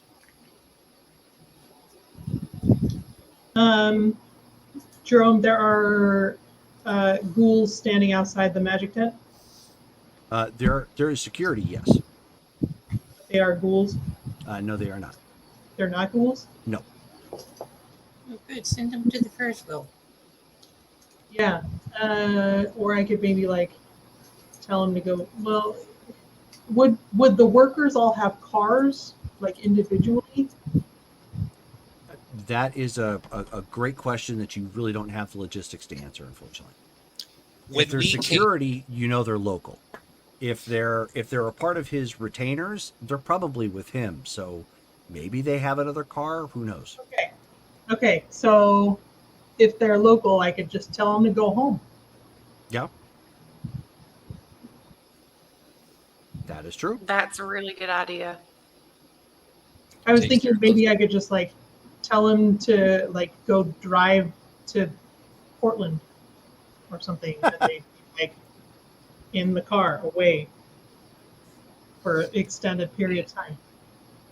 But if they don't have a car, then that would make Well, it you hard. can still send them away. when Like we you could just tell them to walk. when we came into the fair, was there any type of obvious like security tent or booth or something near Yeah. the entryway? Okay. Mhm. Do these guys look like they're a part of like security? Like, Yeah. are they wearing a badge or whatever? Okay. Mhm. So then They are dressed in a type of uniform. Yes. okay. So then Ben would go, yeah. So the front two are security here. You could just tell them that the security booth needs them to check in for something that's at least believable. And if you use your mojo, that's going to make it even easier, I think, to get him to leave.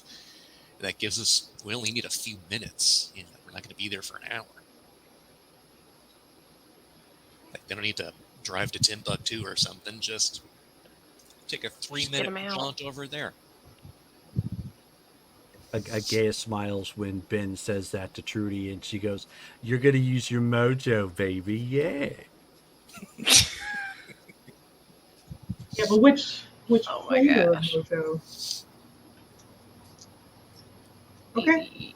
All right. Well, then Trudy will. You're trying to get them both at once.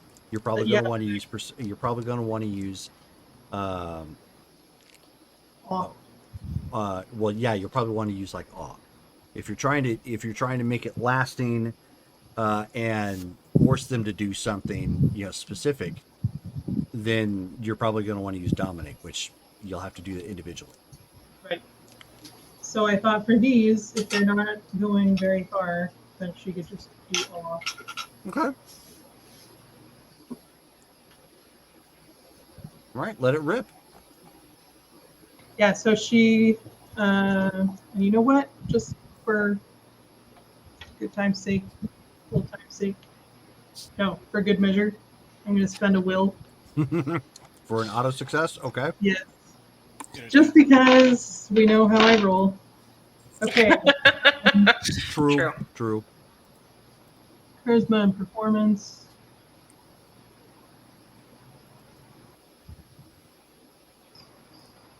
She's not as good at this as.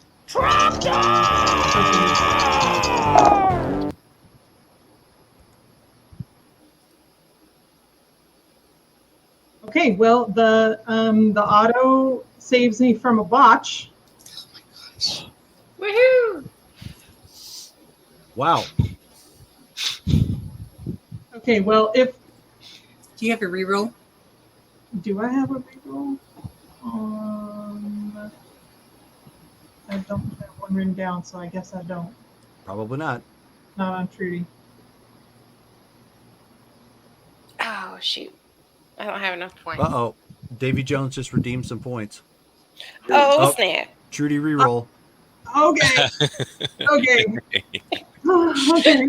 Hooray for Davey. It's Right. right, Davy. Thanks, Davey. Okay, that's okay. I got 2 10s. So, Nice. but I don't get the willpower auto, right? No, you still spent it. So yeah, you would have it for this roll. Okay, so then I have 5 successes. Whoa. Nice. Ooh, That's so much better. That's a lot better. that is not like my reroll that I gifted last time. And it's not like Sophie's reroll in Portland either. Right, Okay. Exactly.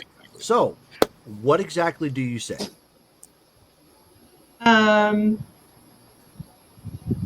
Okay, so just before I say anything, is the security, like how far away is the security tent? Security tent from here is on the other side of the grounds. It's at the front of the fairgrounds. So it'll take them some time to get there and get back. Okay, that's sufficiently far. I was gonna say if it's like just down the road, then that's not gonna help. But okay, so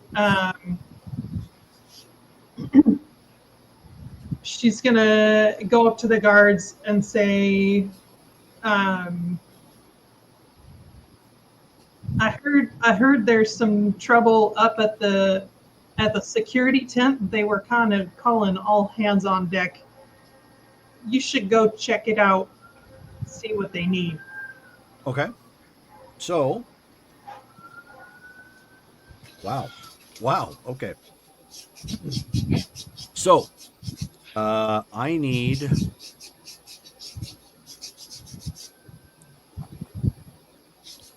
So this is what I need.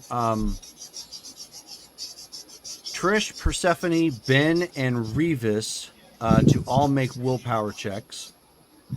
Oh no.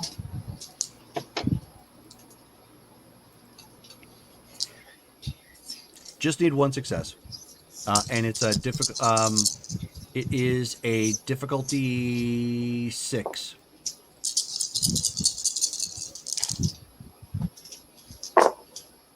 And if somebody can roll for Revis, that would be appreciated. How many does he have? 3 successes. I'm here. looking it up right now. I got First 2 success. successes. Here we go.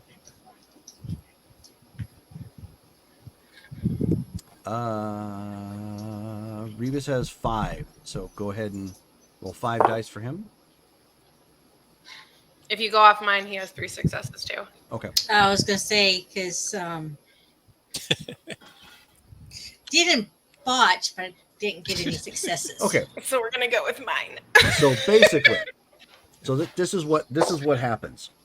So there, as you guys have walked out and you guys have kind of been talking amongst yourselves, there are the 2 security guards here at the tent, right?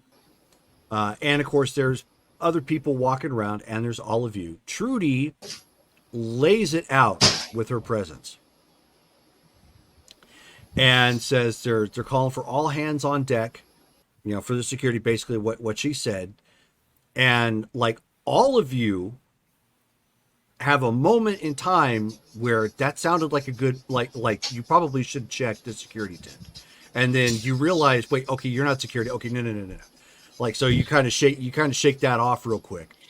The 2 security guards and 10 other people Nice, that happen to be just around, like some with like cotton candy, or they were just talking, they heard that, they're like, oh, okay. And like little kids, just like a couple kids, adults, just like they all just go, and it's like, let's go check out the security tent, something's going down, you know. Oh, thanks. You know, and and they're all like talking amongst themselves, like, yeah, that sounds like a good idea. Yeah, I live in a good neighborhood. Like, we're all going to go check this out, make sure things. It's like they all have like this community vibe to them all of a sudden as they go walking off. You know, thinking that they're all going to go check something out, and it's a good thing because, you know, Klamath Falls, they don't tolerate no standard criminals sort of thing. awesome. Well, Mr. Rudy. And thankfully, because you did it with presents, they don't. It sounded, you know, like more natural. So like literally like they all just kind of meander that way for whatever reason. So like the whole front of the tent now, with the exception of your group, is clear. Like there's nobody there around. Okay, Jerome, I need some help because it's been a while since I've done this. I want to raise some stats, so I want to use my blood. Okay. Can I only raise 1 stat per round, or can I do 2? What's your generation? Spell. Spend. My generation is 8, so I can spend 3 blood points per round. So however you want to divvy that up. Because I would like to put 1 in dexterity, which takes me up to 5. Okay. And I want to put 2 in strength, which takes me up to 4. Okay. Now on the strength, if I get a 10, do I get to reroll? No.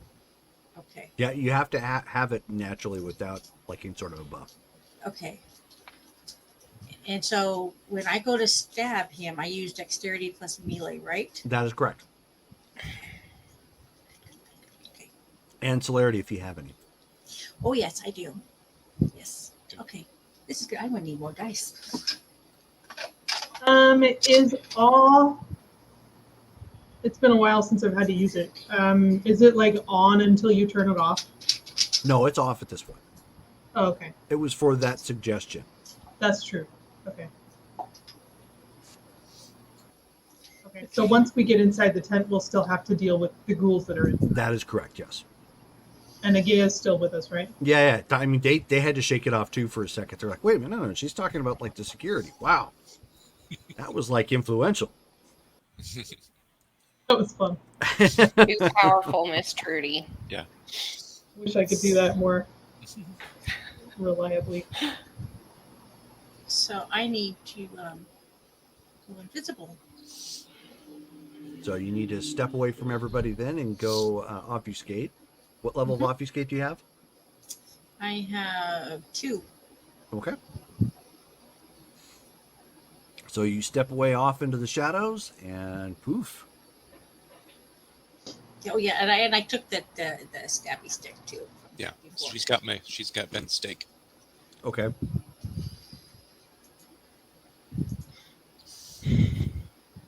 So now you've got me on an Antonio Banderas thing, and now I'm thinking pointy end goes into the other man. Can I use Because you whispers? asked the wrong questions. What under obfuscate?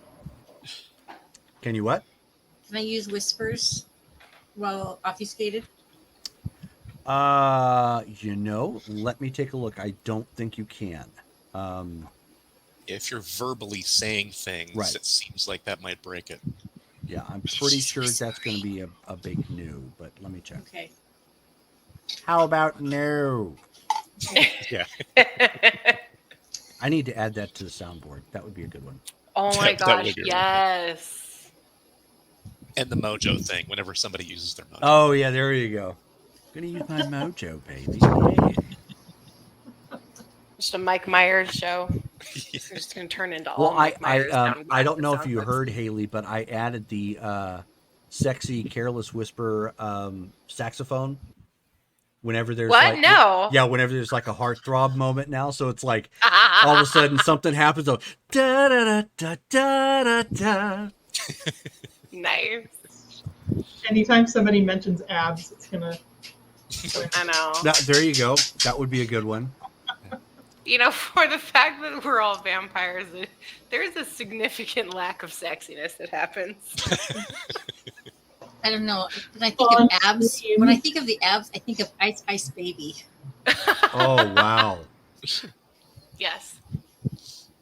Okay, so yes. So no roll is necessary to use your power unless the character speaks, attacks, or otherwise draws attention to themselves. Okay. Well, So you will not be able to do that if you're attempting to stay hidden. Okay. Man, watch me roll all ones, and I watch like crazy. So Don't go do that. ahead. And I'm sticking myself. Go ahead and roll your dexterity and stealth. You need to add your celerity. Okay. So is Agaya going in there with her? Yes, and it's it's difficulty 7. And there is ambient noise, so that's working in your favor. It's just because of the tent. So I just get to roll 2 extra dice for my celerity, right? Uh-huh. Okay. And I want to burn a willpower. Okay, go ahead.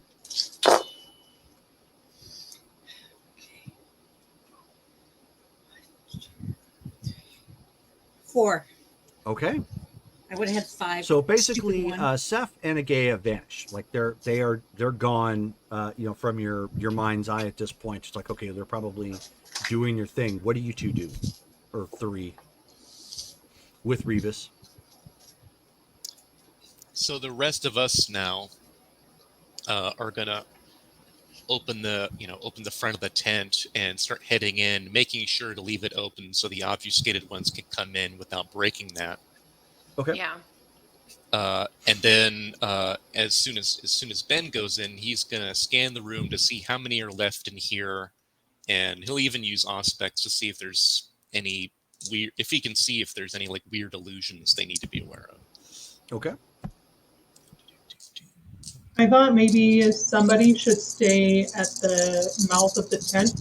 Maybe somebody who can like turn away anybody or like awe away somebody coming to check in or go inside. That will be Revis. Okay. Force That is makes most sense. Okay. So Perfect. as you were looking around, you guys don't see anybody inside the tent. even with Auspex. Correct. Although with your Auspex, as you're looking, something about it doesn't seem right.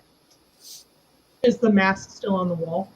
Yeah, it looks like everything is in place. It just doesn't look like anybody else is here. Okay, then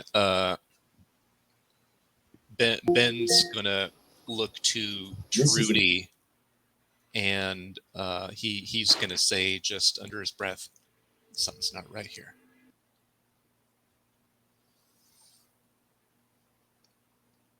Hmm. Not right. How?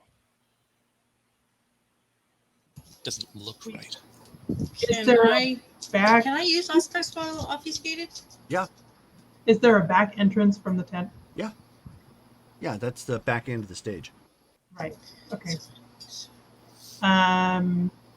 Trudy will say, "I'm going to cut around back," and then she'll go outside and go around and So I got a see 3. what she can find Okay. from the back. Okay. So, I mean, you're looking around, Seth. You get kind of the same feeling, although, yeah, you don't see anything out of the ordinary. Just doesn't look like anybody's here.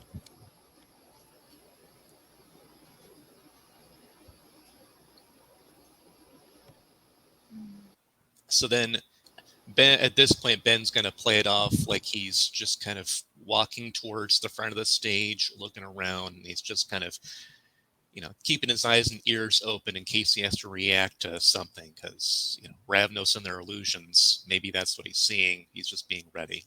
Okay. Persephone is going to follow behind him. Just he doesn't know she's there, but that's where she's gonna. In case Okay. Ravnos pops up. We cannot hear Trish because she has Nope, muted you herself. couldn't. That she did. Trish is gonna go around to like just on the outer side of the chairs where the pews, or not pews, but the benches are set up. Uh-huh. So I'm imagining Ben is going in the center, and then she's kind of gonna come around the side. Okay. But She you guys still are all wants to burn it inside down. with the exception of Trudy, correct? Yeah. Mm-hmm. Okay. Trudy stepped out, walking around the back. Okay. 1 second. Wow, what the heck was that?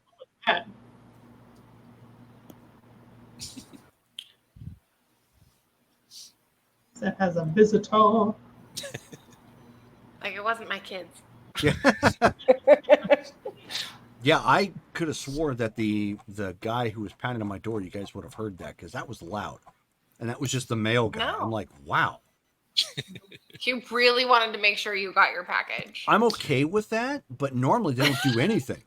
So it's like I Yeah. was not expecting that at all. I'm sorry. What did I miss? Chatter. Nothing important. Yeah. Let's see.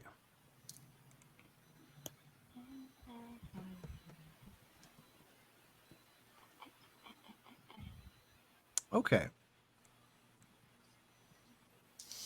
So, who here is looking with Auspex that's in the tent? Me. Okay. Same here. All right. So,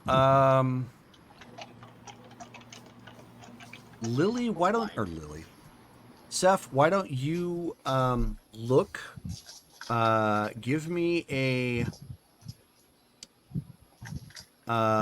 perception and awareness check, and it is at a difficulty 8. Okay. Ben, give me a perception and alertness check, difficulty 9. spin a will for auto success. What level of Auspex do you have, Ben? Only 2. That's what that. Okay. Do you have any I have Auspex, 3. Trish? I do. I just realized it. So I have 3. All of a sudden, what was it? Oh shoot! Trish is going to be ospecting the hell out of everything. Yeah, Robin Williams in that movie where he cross dresses. Mrs. Doubtfire. Mrs. Doubtfire. Hello. Yeah, exactly. I was You gonna say. missed that. You missed that when we live streamed. I did that every single time. So Trish is over there realizing she has Auspex, and she's like, "I do." I'm going to spend a willpower. Not helpful because she 3 didn't really successes roll anything. 6, 7. Nice. 8, including the willpower. Yeah. 1, 2, 3, 4, 5, 6, 7. Yeah, 8. How many 10s did you roll? 2. Okay. Holy 3 cow. 9s, 2 10s, 1 willpower. Wow. 3s. And Ben, what'd you That's get? amazing. 3 successes. Okay. All right. So, Ben, you basically, all of you in the tent, you end up like for some reason, and this makes sense. You guys are in the middle of a very, very violent Rammstein concert. Like you hear it, you see it, you feel it, you smell it. I mean, you can almost feel like he's in the middle of doing the song Firefight. You can almost feel the licks of flame, coming off as he's blowing flame up in the sky. Firefight, blowing that up into the sky. Ben, you can see enough to know that your mind processes it enough to know that this isn't right. Right. So you're actively fighting the illusion. Persephone, you're able to see it, but you know that this is complete bunk. So it's like there's a level of your mind that sees the tent still for what it is. Trudy, as you were walking around the back, give me do you have Auspex? Yeah. Okay. So give me a perception and awareness check. What's your level of Auspex? Oops. Dose. Okay, so difficulty 9. Okay, perception and what? Perception Awareness? and awareness.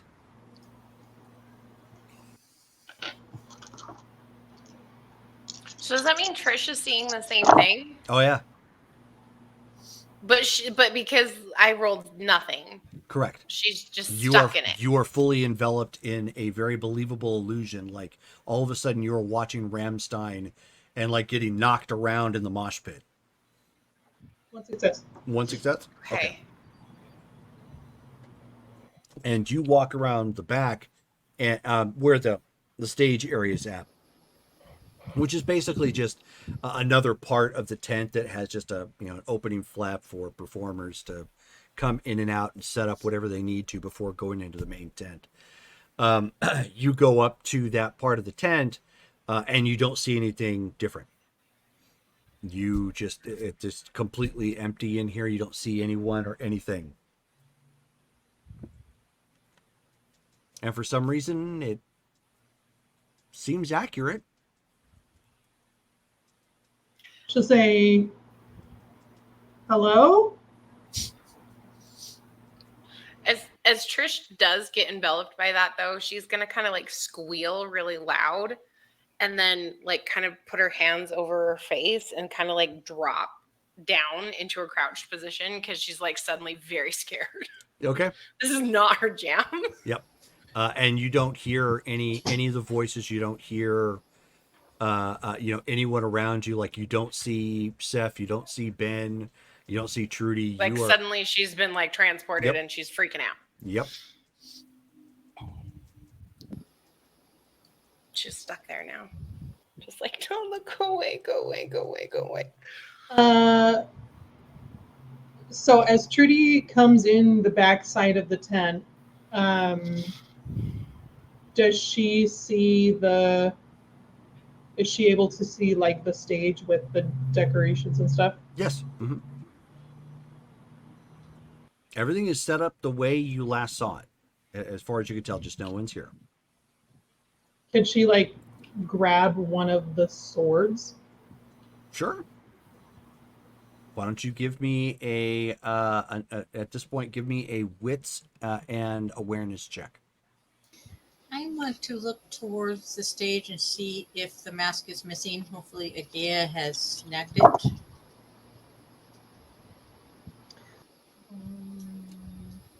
I don't have a 4 in that.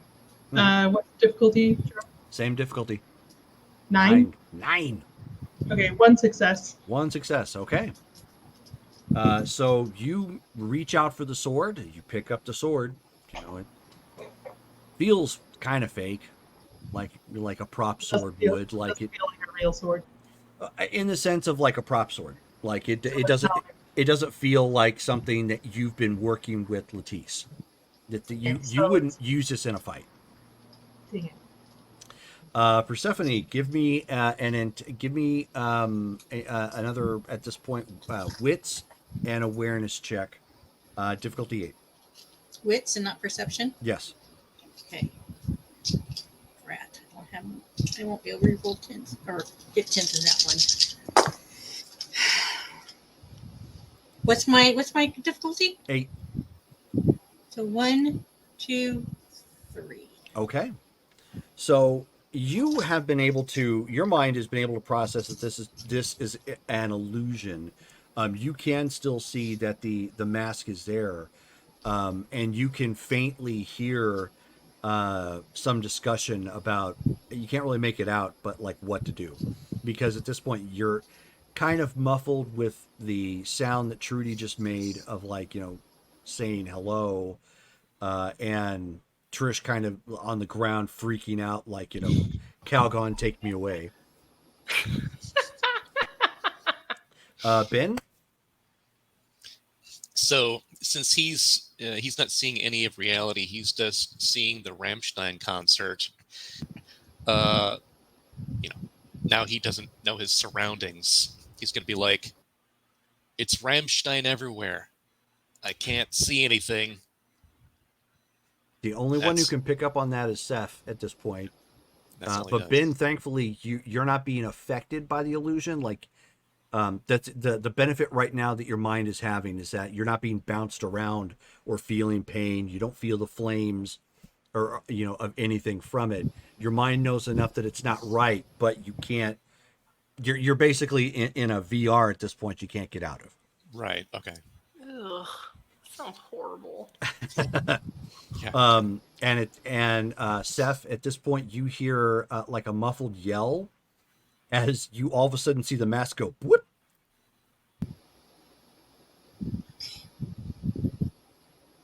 Okay. She's hoping that was a Gaia. And I am going to continue to walk towards the stage. Okay, 1 second.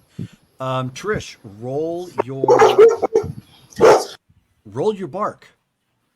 Roll my bark. Yes. Woof. Roll your stamina. Dozer comes running in. Yeah, I know. You thought you got rid of me. Pretty much. Okay, hold on. I gotta find it. There we go. 3. Just stamina. Just stamina. Do you have fortitude?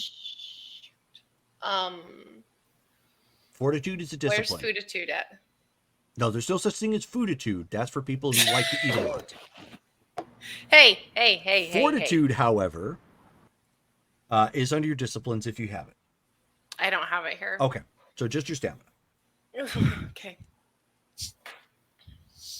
Oh, for the love of all that is holy. Do you need a reroll? I might, cause I got nothing. Okay. Well, I'll give you a couple. Oh, Hang tight. Okay. So Brittany redeemed some points for Trish. Go ahead and re-roll that if you'd like. Okay. They're digital, so I can't do my normal thing. Okay, 1, 2, 3. You're the willpower. Difficulty 6. Yes. 3 successes. Okay. Much better. Thank you. Okay. So, Rookie rolls are working out for us you tonight. suddenly you in the mosh pit that you're being kicked around, something bites your body in the sense of like a piercing motion. Just you can feel your clothing obviously buckle from it. You have enough stamina that you felt the impact, but however they caught you, like it was enough to it would basically be like hitting you with a knife with the sharp side, but somehow the way it connected with you, it didn't actually cut. It was like really, So it doesn't really pierce. close. It does not pierce, but you're still seeing everything. So Can I feel like which direction it came from? go ahead and give me a as you're attempting to beat this now. Give me a perception and awareness check, and you said your auspex was 2. Yeah. Okay, so difficulty 9. So awareness. There's perception. Do you mean alertness? No, I do not. Dang it. Awareness is also on your character sheet. Is it? It's under talents. Okay, Yes. look here. I still don't know things. Okay, 1. She's like, I drink and I know things. Okay, so 4 of those. So it's perception and awareness, right? Yes. Okay, and Difficulty 9. 1 success. 1 success. Okay. I got 10. You are still trapped in the illusion, but your mind at this point has made up a visual reference that somebody has stomped on you with like boots that had spikes. It's like stomped on her foot or Yeah. something. Okay. Can I? But Okay, the impact was on your chest. Oh, okay. So did it knock me over? Did it feel like that, or You're on was the ground. it like? Yes, you're because you're balled up, so you're Yeah, you're I was on the already ground. like down like this. So basically, somebody booted you really hard with spiked boots. Okay, I would like to lash out in the direction of which she felt it. Okay, I'll get you in a second. I'm getting to everybody else. Persephone, you can actually see. So at this point, since you've been kind of wading through everything, you have the opportunity to make a dodge check or a block check if you would like. Somebody is coming in with a stake.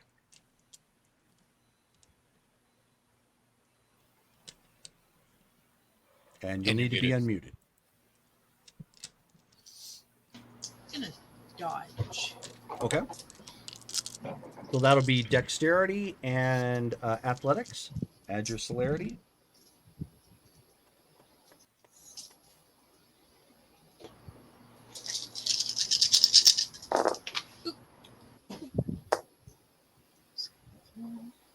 What's the difficulty? 6.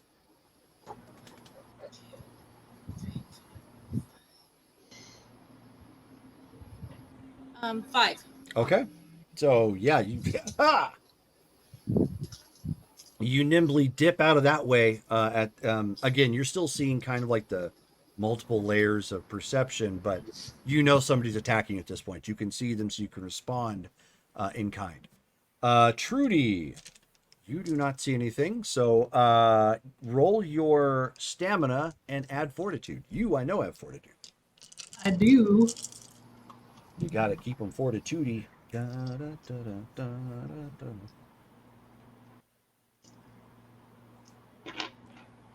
Stamina plus fortitude. Stamina plus fortitude. Difficulty. 6. It's always 6 to absorb damage. 3 successes. Nice. So same thing. For some reason, your mind is now mentally projecting that you're being attacked by a magical sword, and that sword slashed at your body, cutting your shirt, but you're made of sterner things. I'm still holding the sword. Can I like counter with the sword? You can attempt to do that at your turn. Yes, I can tell you that's probably not going to work because it's an illusion. So, but Ben, you don't see anything either. At least not this. So go ahead and roll your stamina. If you have fortitude, add it. Sweet.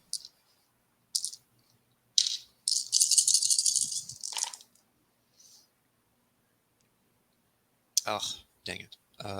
Nope, that's 0. One's canceled them out. Okay, so that was one. That was enough. Okay, so that is potentially one lethal. Let me see if the staking was a success. Probably not with that roll. No. Okay, so you definitely feel something sharp pierce your body, just enough. And in fact, since you have beaten most of this, give me another. This is going to be a wits and awareness check, and this is going to be at a difficulty 8 or difficulty 7. Sorry. Okay. And I'll spend another will on this one. Okay. Keep track of your will. Yep.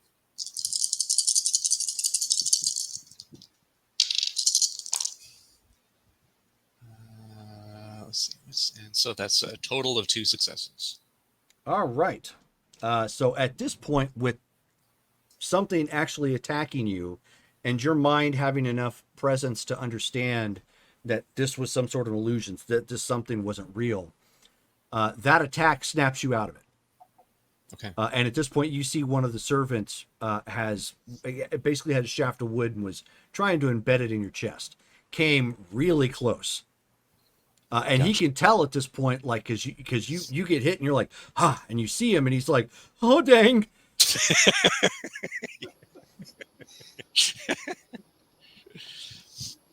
Yeah. That's a great look. Yeah. Okay, so we're at top of the round at this point. I need everybody to give me some initiative checks. Initiative. I always forget what to roll for that. How do you do that? Initiative D10 is going to be, a D10, and then you're adding your dexterity and your wits. So if you have a dexterity and wits of a total 6, it's 6 plus whatever you roll your D10. Okay. 13. Okay, so 13 for Dale. 13 as well.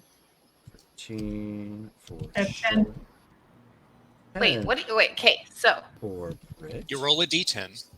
1d10 and then D10. I That add the number of number. dots I have. Yes. Right. Yeah, exactly. Okay, so, okay. Yeah, I don't know why they decided that for these games. That's the one mechanic that doesn't follow all the others, but Yeah. Hold on, let me fix that.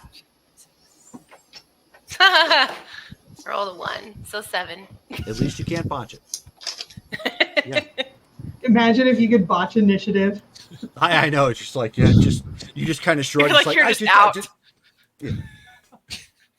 You're not even allowed to join this fight. Too bad for you. You're just too frustrated. You can't figure out what to do. So you take some lumps that round. Just like, okay. So top of the round at this point, that is going to be, the one saving grace. The minions get to attack before you guys. All right, so Dale, he is surprised to see that you have recovered. So he's quickly attempting to stake you again, Okay. because they're aware you're vampires and vampires bad. Oh, how much Vampire damage bat. did I take last time? Did I take any? Just one, Just one. Okay. and it's lethal. Gotcha. Yep.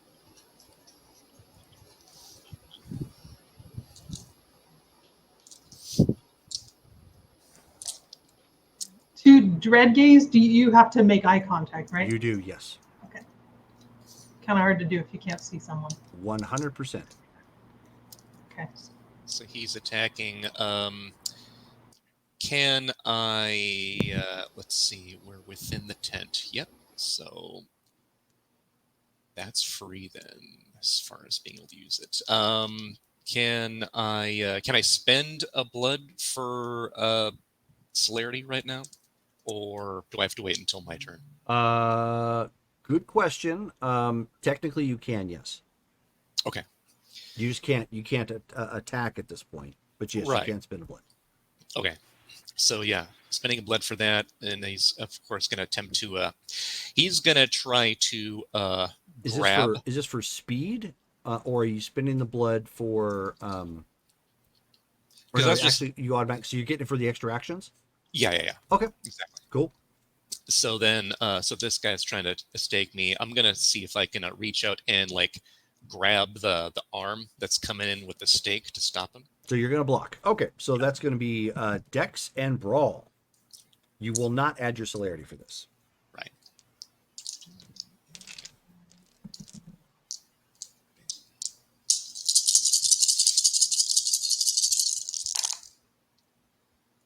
Nice. 1, 2, 3, 4, 5, 6 successes. 6 successes. That is going to be okay. Yeah. So he was close. So in his panic, he drove that home, and you did one of those like cinematic, like he got real close, but you held him like right here, with the stake, and you've got like a hold of him with your block. Okay. Trudy, you still can't see anything. He is attacking. All he needs is 1 success. That is the 1 success. Go ahead and roll your stamina. Well, I mean, you're kind of like a mini tank, so it's even if they succeed, it's gonna be hard to stake you.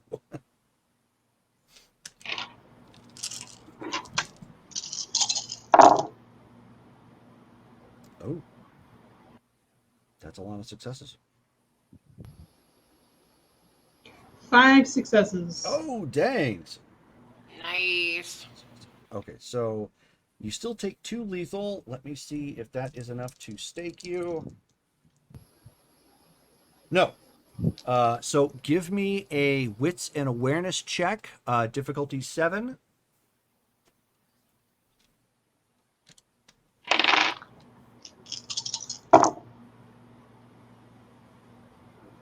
Zero.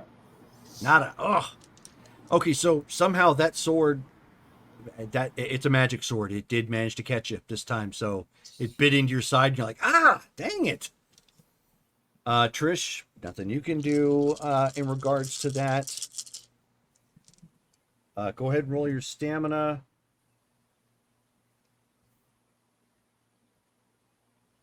Okay.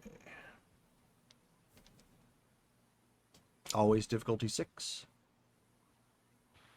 1 success. 1 success. Okay, and is he able to do anything? So you take 1 lethal point of damage. Is it enough to stake? No. Wow, lucky. No.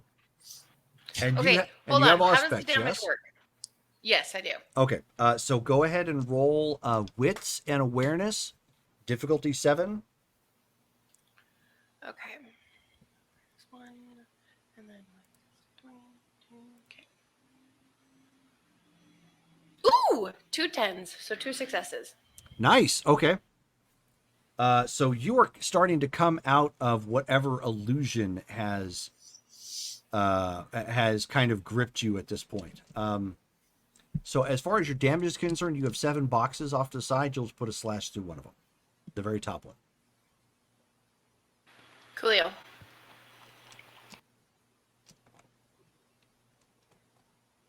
guys are lucky he didn't hit you with Horde Reality. God. Let's not be mean to the person who doesn't know how to do stuff. That's rude.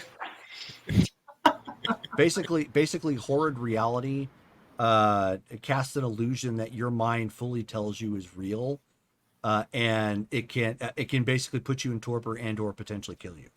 Yeah. It's like you put him in the Matrix. Stop it. Yeah, It's pretty insane. Yeah, it's exciting. Yeah. Okay. Nice. Seth. He is. So you see the guy at this point clearly who is swinging on you, swinging on you again, trying to stake you. Okay. Just gonna move out of the way. I use my celerity, right? If you have not burned a point for speed, No. yes. You will add your dex, celerity, and athletics. 5. He does have celerity. Yep, so hooah! So once again, fast as fast can be, you'll never catch me. He misses with that Hiss stake. at him. It's the Roadrunner. Fast as fast can be, you'll never catch me. Oh my god. Okay, Dale. Yeah. Okay. So holding this guy. So for his main action here, he's gonna, work on withdrawing the stake and trying to like. His goal is to move the stake out, break the guy's wrist, so that then Ben has that stake as his own. Okay, so you were attempting to go brawl at this point. So dex and brawl to go snappy. Okay.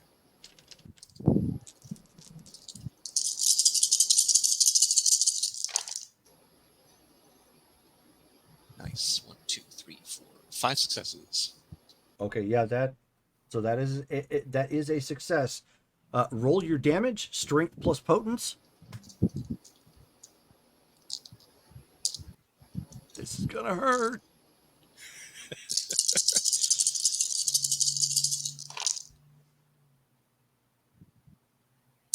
Dang, only one success. I got okay. Well, so you don't snap it, but you do like one of those.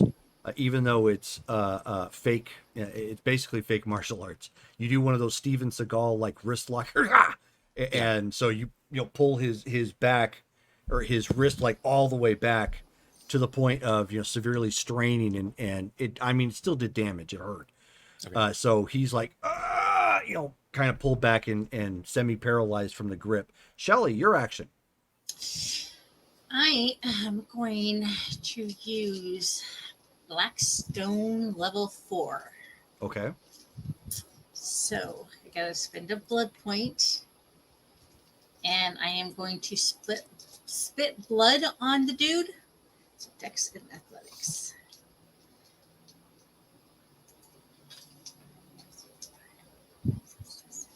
Now, do I use celerity in this as well? Anything that requires anything that requires dexterity, you can add celerity. Okay. Unless it's a firearm. 4. Okay. 1 second. Where did I put that? Here we go. You said level 4, correct? Mm-hmm. She's gonna spit it right in his face. Oh my god. Okay. Wow. Ow. Owie. Okay, go ahead and roll your damage. It's his own fault. Which is gonna be what?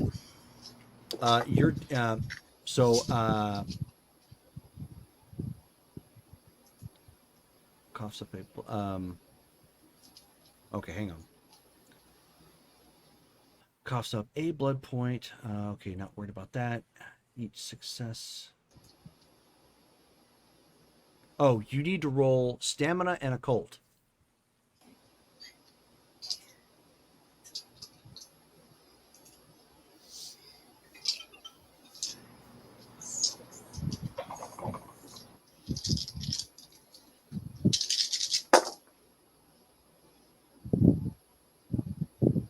One, 2, 3, 4, 5, 6, 7. It's a difficulty 6. 6, yes? yeah. Okay, so 7. But they won't explode, just letting you know. Yeah. Oh, they don't explode? Okay, No, they no. do not. Then 1, 2, 3, 4, 5. Okay. That's enough.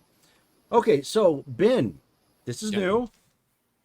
So in the midst of a fight, and you've got that guy kind of you've got him in a grip where it's one of those like you've got him in your control and you've got celerity actions coming up. You happen to look over and you see Seth spit blood from her mouth at this guy, It hits him like right in the face, and he just drops dead. Okay. Just like there's a brief moment where he like reviled in pain, which that was like the only thing his body could react to, and he just buckles and dies on the spot. That's intense. All right. That's why he loves her. Okay, so we are at Brittany. Okay, so question. Can I do protean claws take a turn to They form? do, yes. Does that take the whole turn? It would actually take your turn to pull them out. That's why you try to pull them out beforehand, I believe. Let me take a look real quick, though. But I'm pretty sure that is, I didn't want to do that. Too big. Or if I spent a blood for 2 actions, could I do an action and then also grow the claws? Oh, no, it would not take up an action. You can Okay, so- grow them at your character's desire. You can grow them from both your hands and feet. It just Oh. requires you to spend a blood point.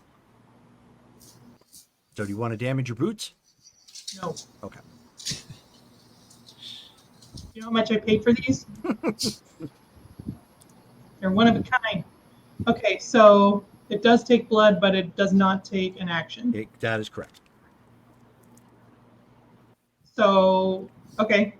So then I will spend the blood, grow the claws, and then lash out kind of wildly wherever the stab came from. Okay. Go ahead and roll dexterity and brawl.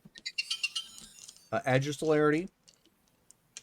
And it is at a you're doing it blind. Do you have blind fighting?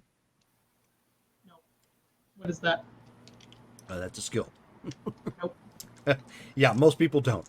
Because it doesn't come up a whole lot. So then you're going to be doing it at a difficulty 10. Okay. Worth a try.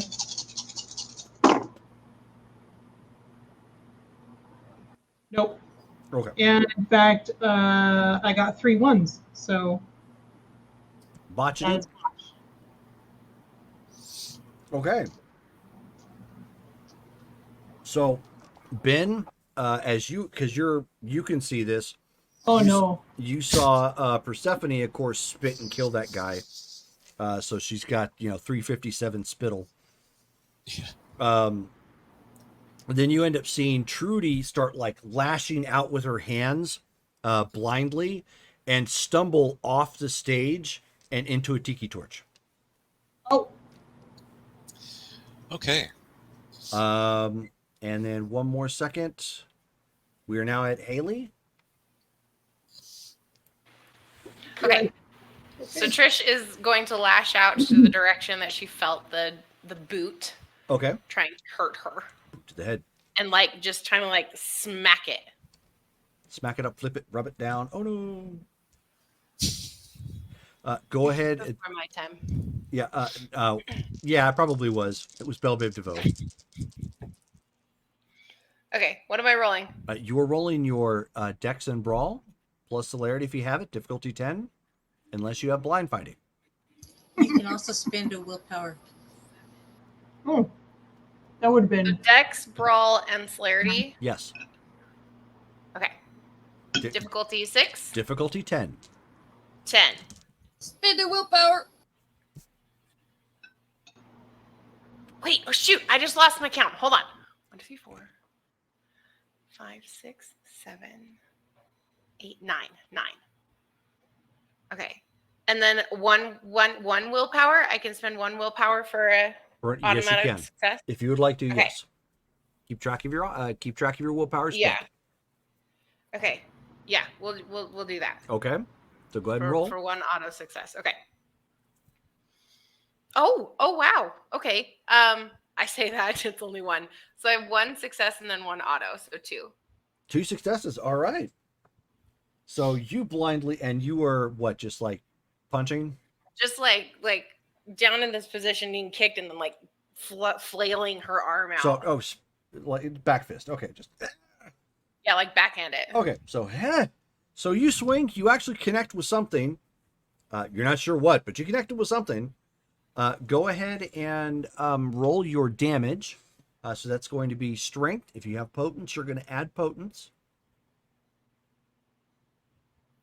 And that is your dice pool. Difficulty 6.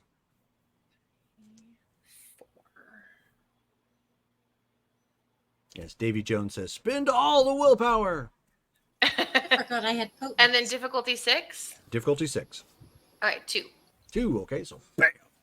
So you definitely connected with something. Am I out of the illusion yet? What did you get for last time when I made you roll? I don't think so. Remember? Okay. Can I roll to get out of it again? Next round, yes. Okay. Okay, so we're at Dale's celerity rounds. Right. Of which there are 4. Okay. So I'm seeing as Ben now, moves all around the chessboard. Yeah, essentially. Watch me be a queen. So then I see right now Trudy being set on fire by a tiki torch currently. Is that correct? Or you're in celerity rounds? Yeah. So everything is slowing down at this point, and that's exactly what you see. Okay. So for my first round to deal with this guy, I'll go ahead and see if I can deal with him by inverting his elbow. So that'll be my first action. Okay, breaking his arm? Yeah. Okay. You're like, we're going to make it bend this way. Nice. 6 successes. Okay. Go ahead and roll your damage.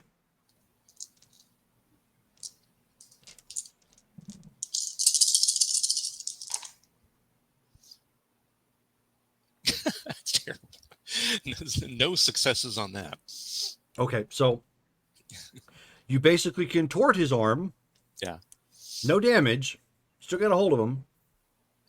So that was celerity action 1. Celerity action 2. More bendy than you expected. So I'm gonna change up the strat then, and then pick this guy up and carry him with me to use him to like put out the flames that are on her right now. It hasn't quite gotten to that point because again, you're in celerity round, so everything is slowing down. So basically, it's like she's falling forward. So she's okay. The tiki torch is like snapping in half, and the fiery container and everything is like in the process of starting to spill on her. So then I'm gonna use him to like kind of catch that spill to put him like in between. You can pull a Quicksilver. Fire her, pretty much. Yeah. Okay. Yeah. Okay. So you're gonna try and trade places with him then. Essentially, yeah. Okay. What am I rolling for that? Dex and Brawl again? No. Dex and Athletics. Okay. Because you don't have to brawl. I mean, you've got fully under his control, and you can't really do anything because you're in celerity rounds. Okay. So wherever you go, he's going. Gotcha. Okay. 1, 2, 3. 3 successes on that. Okay. So you race up there real quick and slam him into the container with the tiki torch, the with the oil and the fire. So it's about ready to explode at this point, and it's going to send him and the torch sailing to the back end of the room with the highly flammable linens. Okay. As that's happening, I take a look at that back since I'm pretty much there right now. Do I see, because I wasn't seeing this before, do I see the mask? No, one mask is missing. Got it. Okay. That's 2. Okay. And then taking a quick look around, I already know that. And you can see somebody trying to take care of Trish too, trying to stake her. That's okay. So then I'm gonna go over now, letting go of this guy because that's happening in slow motion. Heading back to Trish's dude to see if I can. So he's trying to stake. Yeah. I'm gonna try to break his arm that's holding the stake. Okay. So rushing up to. Okay, go ahead and roll. Trish is okay if you just killed him at this point, just so you know. Oh, don't you know? No, do I know? Oh, don't you know he's a mighty bad guy? That's 8 successes. On Oh! See, it should have been a killing blow. Roll your for damage. The love. And this is why she loves him. The violence brings them together. Okay, that is 3 successes. Oh, good gravy. Okay. So you've grabbed a hold of his arm, and in that instance, you can hear that snapping, and he's, of course, yelling now in slow-mo. My elbow. Right. You got one more action left. Okay. What other mayhem is this? Let's Remember see. how it's We not should call soundproof? them Project Mayhem. Okay. So Spit guy is down. Tiki Torch guy's being downed. This guy is broken. Are there any other dudes that we're fighting that I can see? No. Okay. So really, the only thing left to do would be maybe finish this guy off. Yeah. Or try and exactly. finish one of them off.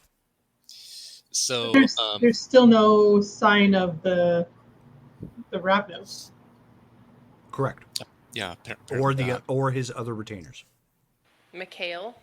Mm-hmm. Is that what you're talking about? Okay. So to see if I can neutralize this guy, I'm going to see if I can kick his knee out to break it. Okay. Ow. Go ahead and roll. Oh, God.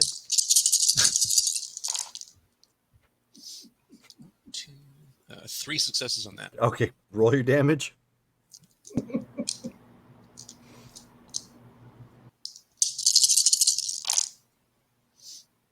Uh, 2 successes. Okay. So, bam. Okay. So, top of the round at this point. Trudy, Trudy and Trish, you're coming out of the illusion at this point. And Trudy, you fall flat on your face. And in a brief moment, you saw the tiki torch like slapping right into your body until there was a blur of wind and somebody threw themselves into the tiki torch for you and are now burning on the tent and screaming in pain. And then you and Trish, as you start to recover, there's this brief burst of wind nearby you, some cracking sounds, and a slump. As you come out, Ben is standing there, and this guy has got like, he's basically a broke back paperclip. He's just like, just completely tweaked and broken, and on the ground. So are we out of combat? At this point, you are out of combat. Yes. Okay, so Trudy's gonna quickly take stock, or as quickly as she can, take stock and look around and say, "Where's the mask? Where's Mikhail?" And as you're doing that, of course, the guy is yelling and screaming. There's more fire starting to build up. And now, everybody give me frenzy checks. Yay! That's a courage roll, right? That is a courage roll. It is an active open bonfire. So which the tent is going up with all the linens. So it's going to be a difficulty 8. And it's just courage. It is just courage. We just need one success, right? In order to not run away, yes. I got one success.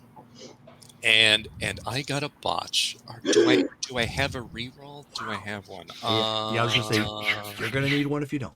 I do have one. Okay. Oh my gosh. Shelly's reroll. And what did Persephone get? 2 1s, a 7, and a 3. All right, so she fails. Yeah, Trish failed too. She didn't botch, but failed. Okay. One success. Persephone, you have a reroll thanks to Brittany. Roll one more time.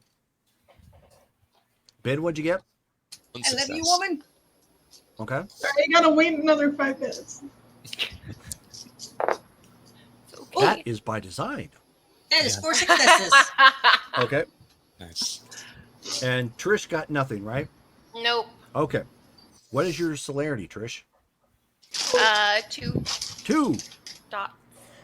Okay, so all of a sudden, Trish becomes the second coming of an Olympic sprint relay individual, and just bolts out of that tent. Wah! Doesn't say a thing. Just She's the runs. one that wanted to use the fire to begin with. Exactly. Yeah. Hey, the look, irony. it's not lawful. Persephone, you're okay. You're closest to the fire. You're okay, but you don't want to get any closer to it. Ben and Trudy have to exit the tent, but you guys aren't losing yourselves. Okay, Trudy is gonna yell, "Let's find his trailer," and she's gonna take off. How far did Trish run?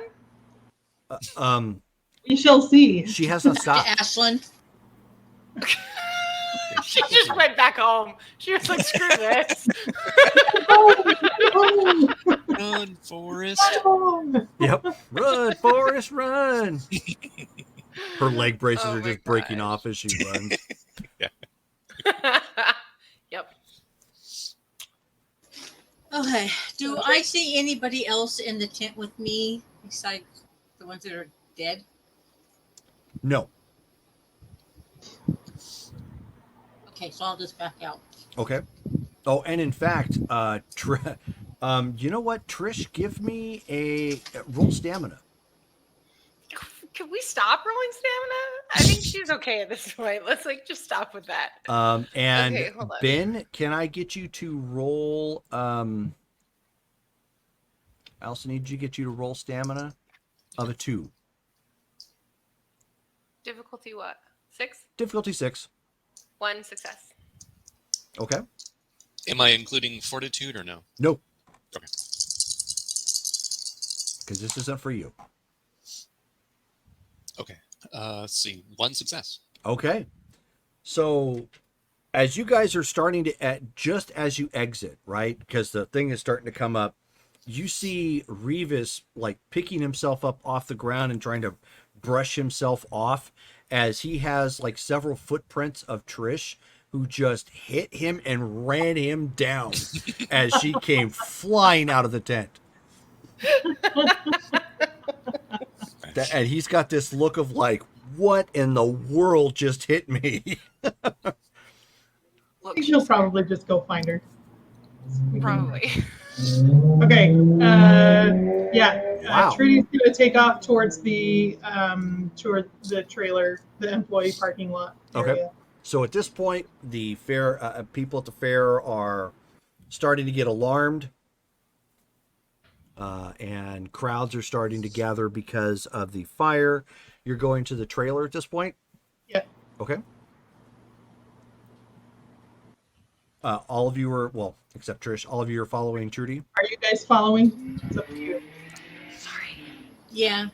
Am I Yeah. still? I'm not obfuscated anymore. am Wow, I? that car that passed by the corner at Brittany's house got all the way up to Haley's in no time flat. So it's celerity. It also has on- celerity. Yeah, I know, yeah. That's more like a transport pad at that point.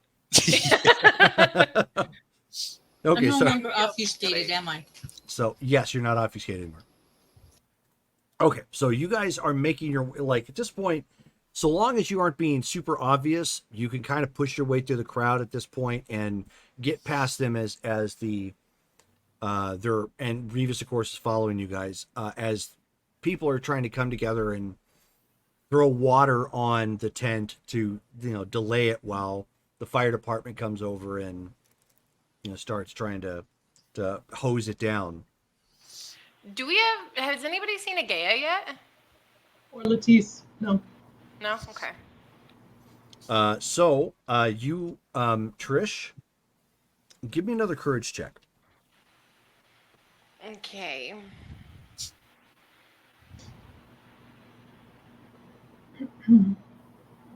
Three successes. Okay. So by the time you have stopped running, let me get this pulled up real quick.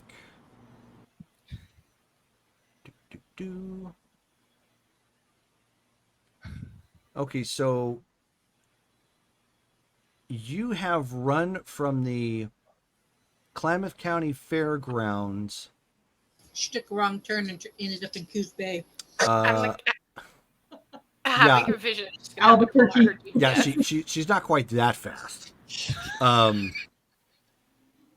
You've actually hit 6th Street, South 6th Street, and have actually sprinted, because you just kept going at this point, all the way past the Days Inn, and you are coming up to like the Chevron station at that corner. So you are almost a mile away from the grounds.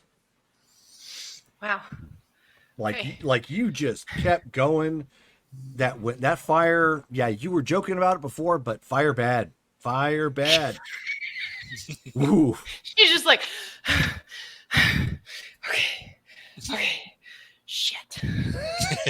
Just like, I gotta go back now.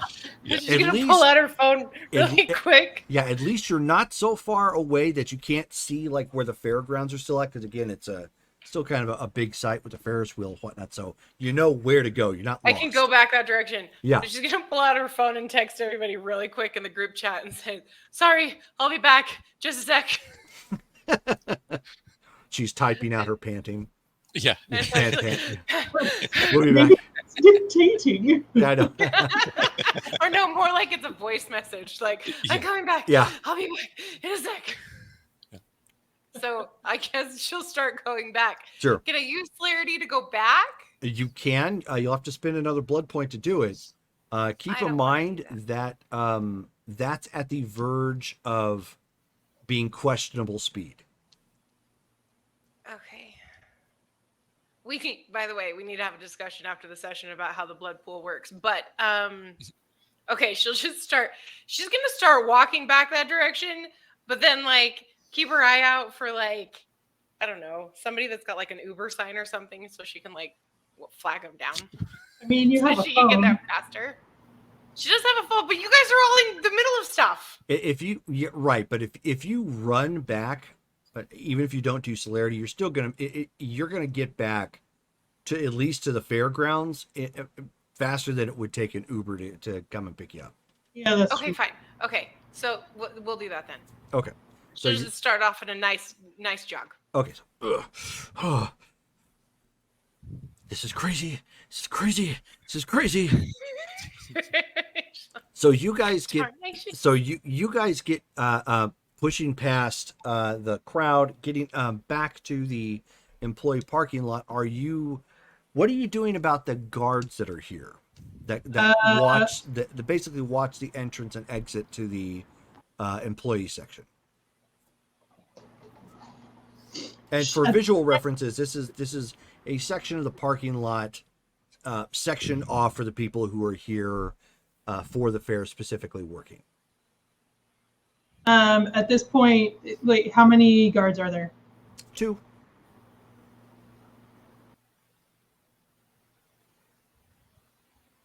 Okay. I'll spend a blood and do awe again. Okay. If there was only one, I would have dominated faster. Right. I get it. Is there more problems at the front guard shack? There are. Okay. In fact. Wait, let's make sure I'm rolling the right number of dice. Okay. Could she do leadership instead of no? Because it's off. Right. Okay, That is correct. 2 successes. Not bad. Okay, so that is enough to influence the two of them. You are convincing enough for some reason, and they're like, I think we should probably stay, and it's like, well, I don't know, that fire going on over there, maybe they need us, up front for something. Like, all right, well, they both go wandering off to go check the front. Trish, you now have a free reroll thanks to Shelley. Thank you. She's still running. Okay, so she keeps heading down to the trailer. Is it possible for me to duck out and obfuscate again? Yes. Okay, I would like to do that. Okay. While we're making our way, Ben is also going to text Agaya and go, "You good?" ? Okay. All right, so you guys end up seeing at the far end of the parking lot that trailer basically like hauling butt through the parking lot and heading to the exit. Yeah, Trudy's gonna spend a point for 1 dot insularity and run after it. That won't be enough to catch it. Well, she's desperate. She'll try it. Okay. I want to cast Illuminate Praise Trail. So you're going to have to stop and it will break your obfuscate. That's fine. Okay. That's intelligence and occult, right? It is, yes. What level of ritual is that? That is it's a good question. Did I put that down?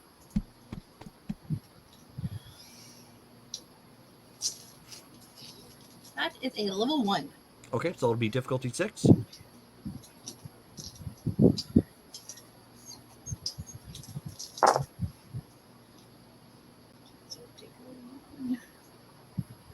Three. 3. Okay. So you get that cast. Trudy, you start taking off a little bit faster, with a little pep to your step because you got celerity. Leaving everybody behind at this point. Ben? Are we in view of other human beings? In this parking lot, you can almost be assured that there will be here. Yes. Okay. And let's see here. So he's just getting in a car and going, and so he's going to be like, following a car, and he's going to start huffing it to wherever they park their car. So turn around from the way you came and. Are there cars there that you could hotwire?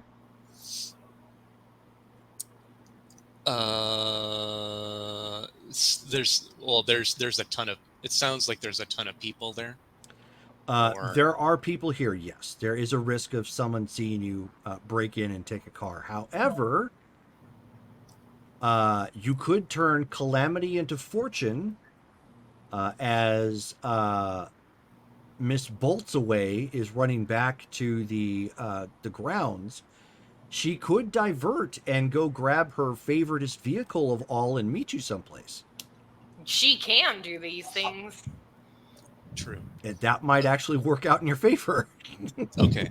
Then Ben calls Trish real quick. And answers it. Yes. Okay. I'm almost there. I'm almost there. Hold on. Go get your car. Meet us, and then he says like where. The backside of the fairgrounds. Okay. Meet us at the backside of the fairgrounds with your car. All right. As quick as you can. Okay. I'm almost there. Is she almost there? Well, you're almost at the front of the fairgrounds, which means you're going to have to run back a little bit to the hotel you guys have all stopped at and retrieve your vehicle. Here is Oh, where, yeah. Okay, here okay, is okay. where you're probably going to want to actually burn for your celerity to run back real quick and go get your vehicle to make up for some lost time. Okay. Just the frustration she has at this point is like Sure. unbelievable.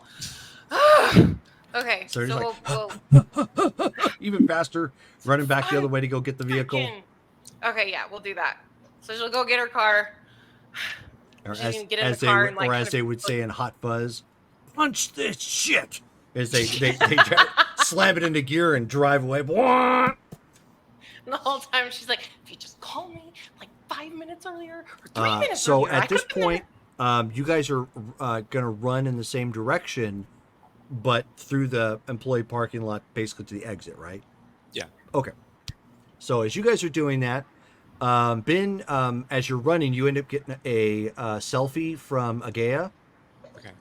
And she's got the mask like next to her face, and she's all. Is it like a smiling mask, and she's like, Comedy. Yeah. She's basically taking like a couple shots like it's making like a a sad face. She's like making a smile. And so Ben will respond with like 3 thumbs ups in a row. Okay. And as he's running, he's then going to say, Agea's got the thing, so we've got that.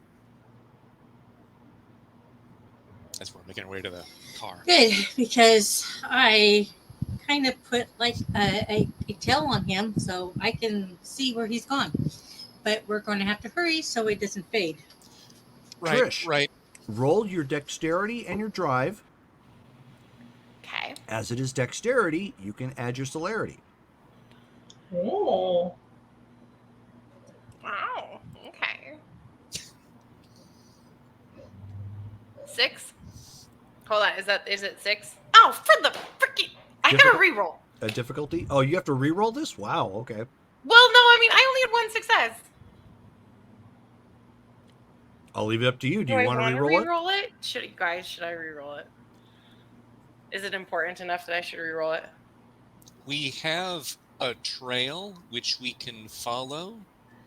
And Okay. it's not like somebody's going to die if we probably- don't get this. Okay, that's true. Okay. All right. Okay. Well, just 1 success. Okay, so she come like you guys, and the backside of the fair is not super illuminated, so you end up seeing these headlights, which you guys can tell it's Trish's, because the front of the vehicle is not super similar to other vehicles that are out there based on its design. And you see it kind of going like it hits this gravel road, and it's fishtail, and it kind of evens out a little bit. And like all behind it, like all this dirt and what I just being kicked up, as you can hear the engine, getting louder and roaring down this dark gravel road, on the backside of the fairgrounds. Roll your dex, drive, and celerity again to come to a stop. Maybe you should do the driving. 3. She's fine. Okay. She's good. She's just done a lot in the last 2.5 minutes. So at this point, you see it like slant, like it ducks down a little bit from a hard slam on the brakes, and she slides it right up to where you guys are. When I'm going to take a few steps back. you hear the doors like already from the auto locks, unclicking real quick. Roll the windows down and be like, "Get in the car!" Trinity will need somebody to open the door because she's got claws. Nice. Oh, no, get you're in, fine. babe. You get in front to guide. It's and I'll it's go not like ahead. Wolverine claws. You're good. Okay. Yeah, All right, I climb in the front. everybody's in. She can still open a door with those. Yes. Okay. And in fact, you get a bonus for climbing. Oh. Dude, Trish is just gonna turn around and be like, "Do not hurt my car." She'll hold her hands up like All right. this. And at this point, Trish guns it again. Puts it in gear. Okay, Persephone has to guide Trish at this point because she's the only one that can see it. You guys are flying down this road. There's still dirt, obviously, in the air. You're a ways back, but you're clearly on the right path. As the trail keeps going, Trish, give me, or not Trish, Persephone, give me a perception alertness check, just difficulty 6.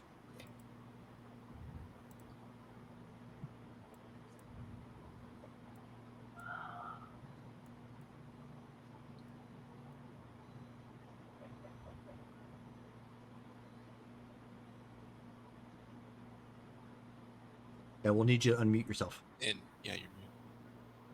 Ah, mute. 6. Okay. Nice.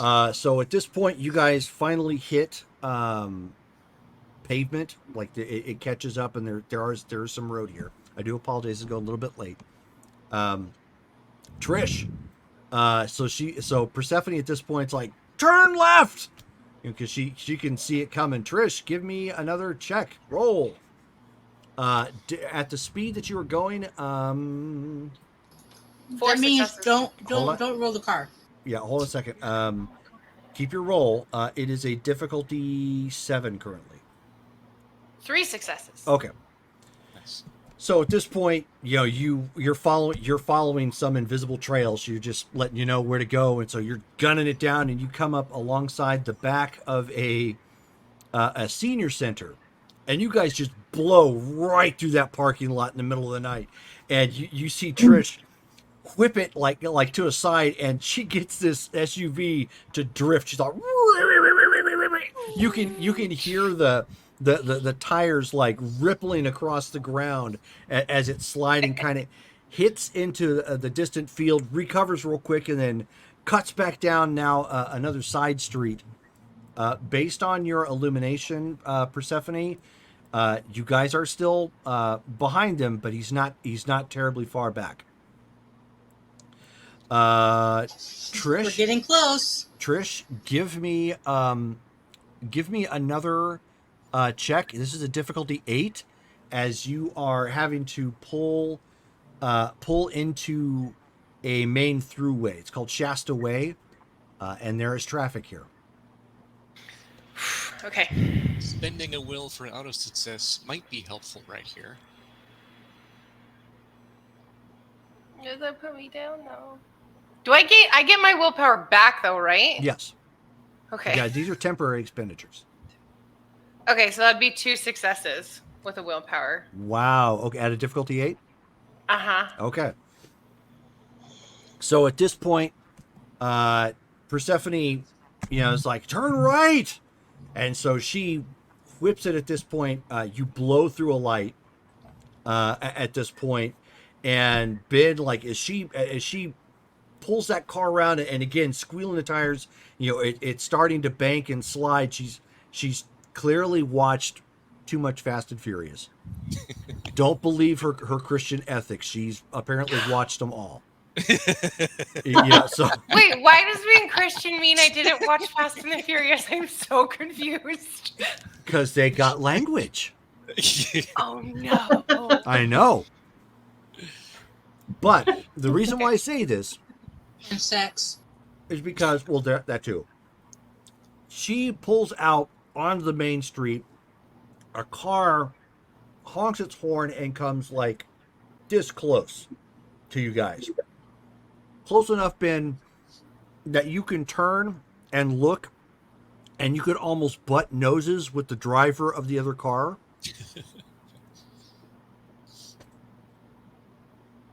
From where you're seated, they've got this alarmed look on their face as you're like, what?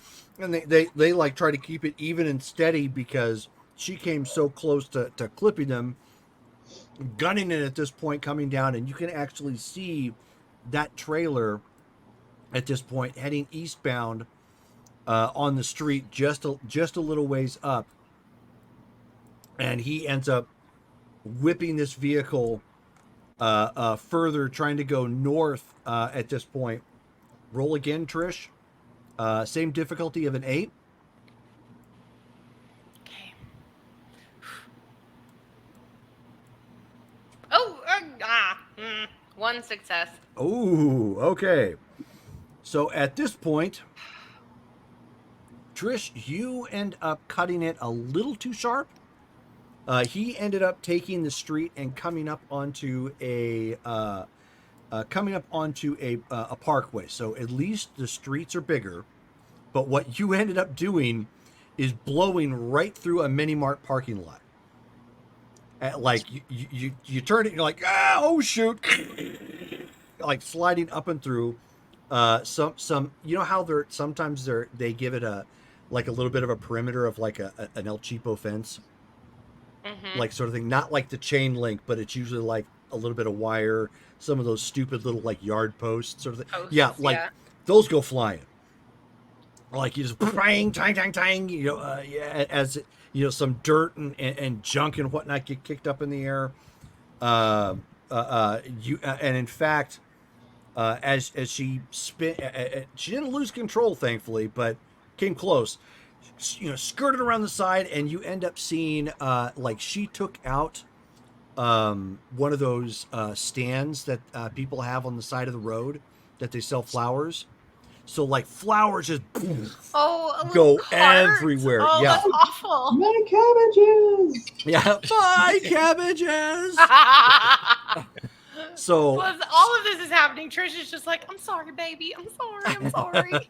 and the deep-throated engine just going back down the parkway at this point.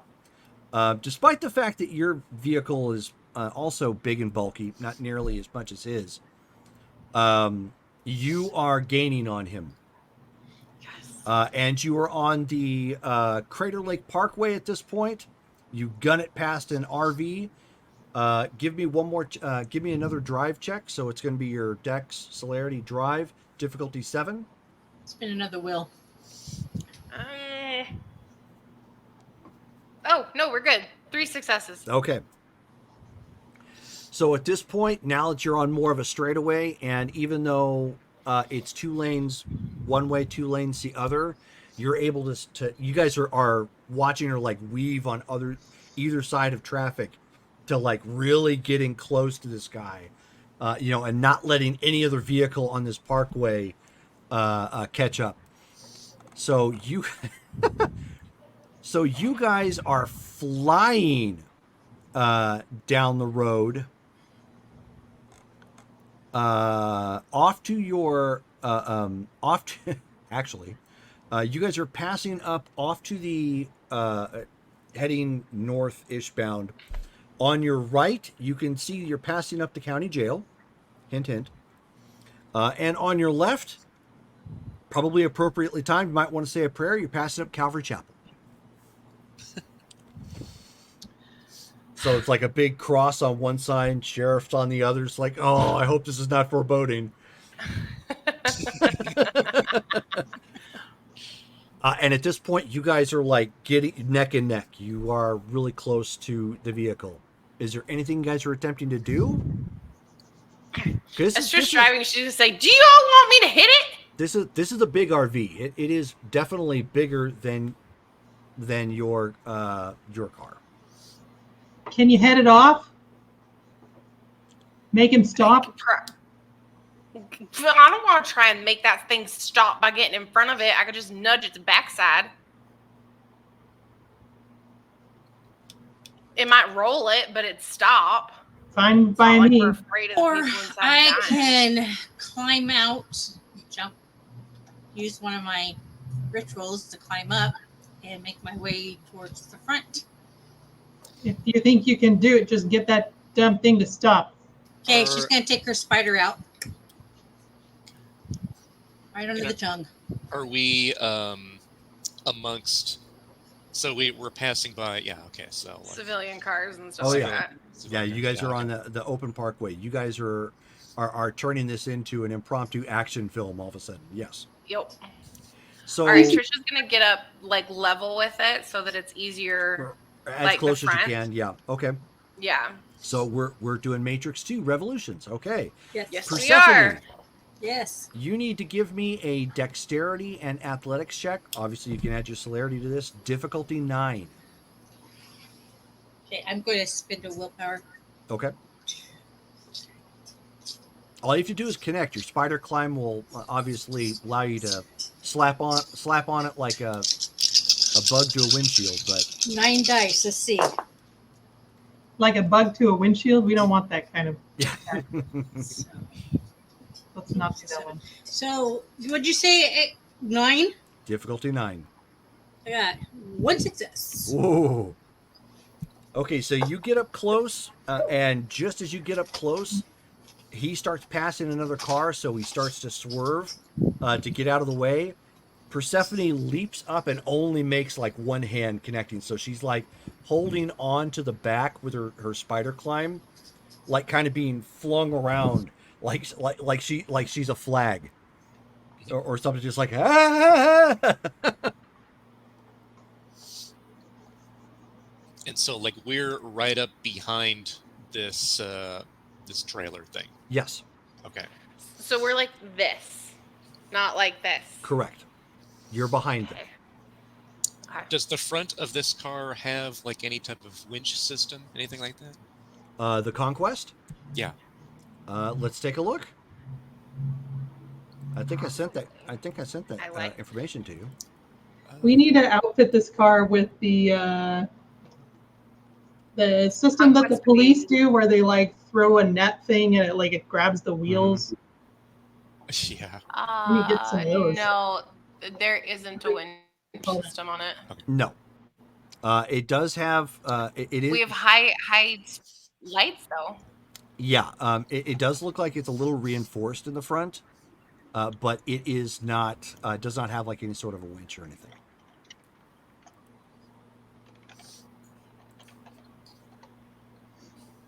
So for ramming purposes, probably not as bad. It could probably use a roll bar sort of thing like police cars have, but it doesn't have that. It doesn't have the winch or anything either. So you've got Persephone. Oh my gosh, you guys! It has a night vision camera system in the front and the rear of the vehicle. That's cool. I know this isn't helpful, but Trisha in the middle of like driving, she's like, "Oh my god, I've got night vision with this." Ben with the headlights fully blaring on the front of the vehicle. Those turn around 360? It's like, we don't need that right now. Then Ben's gonna be like, "Make sure Seth's okay. Get as close as you can." Okay. Persephone, then give me another Dex and Athletics check.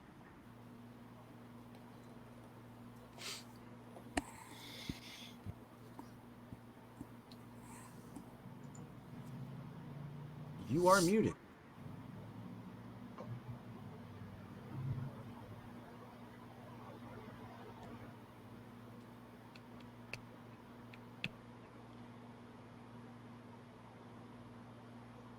Six. Nice. Okay, so at this point, she grabs a hold of like some railing on the side of it, as well as those.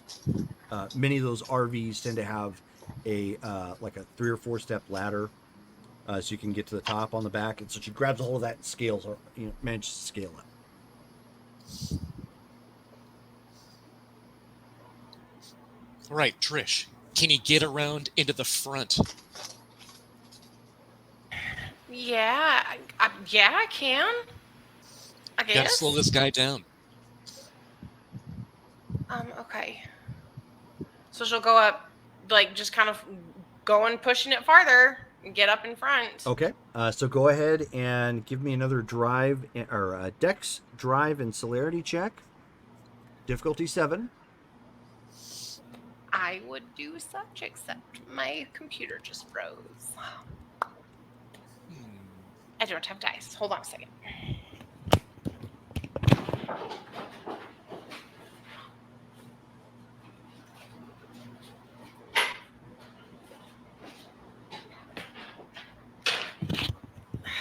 Okay, now I have dice.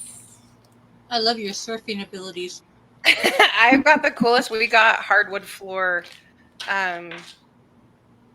roll, or what are they called, wheels on our chairs, so it is like, okay, so what is it, what am I doing? Same as before? Yes, same as before. Difficulty 7.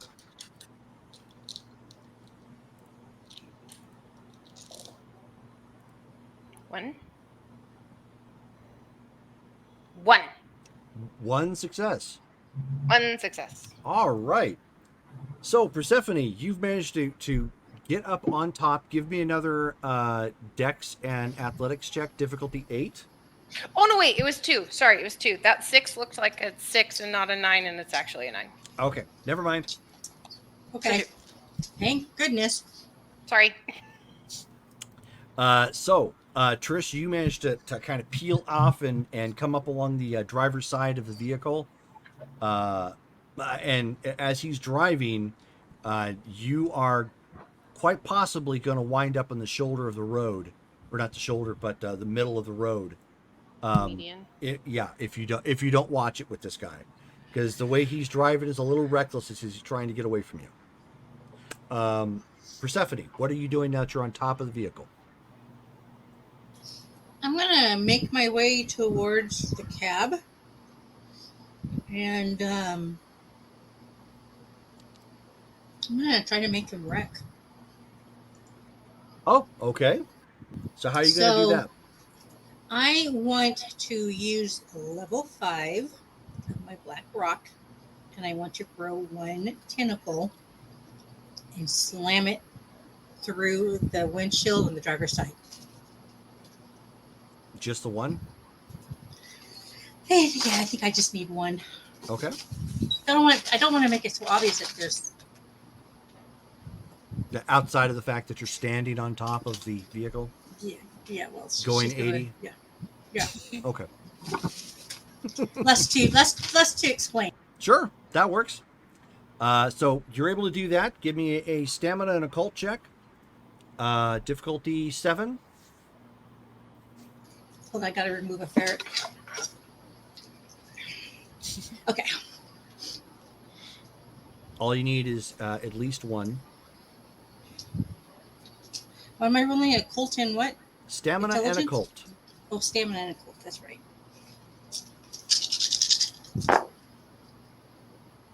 What's the difficulty? 7. 3.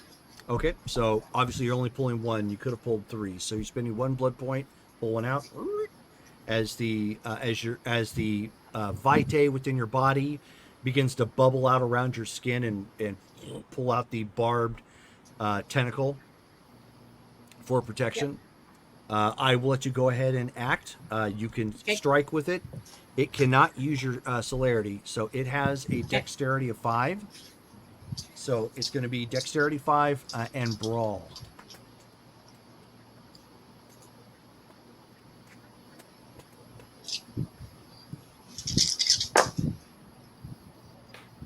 What'd you say the dex? What was the difficulty?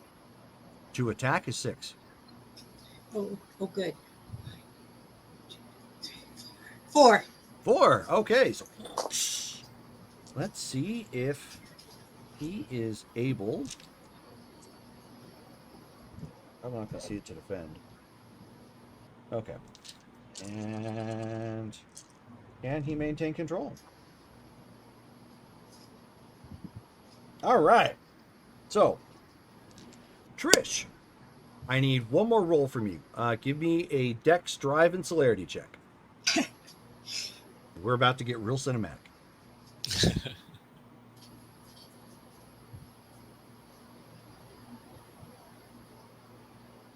Difficulty 7.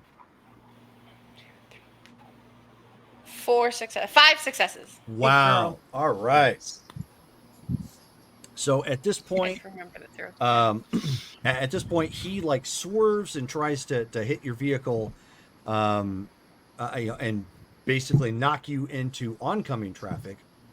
So you're able to slow down real quick and dip back behind him, but without losing much speed. Just like blah, blah, blah, blah, blah, blah. No. You know, we're not gonna have none of that sort of thing. And then you guys see Persephone basically surfing this RV, do something, and you see some glass come flying out, hit the front of your vehicle. Not big glass, just like, you know, some shattered cracks hit and bounce off the reinforced windows, or I should say windshield of the Conquest. Then you see something really interesting. Now, spider climb makes you cling to something quite literally like Spider-Man.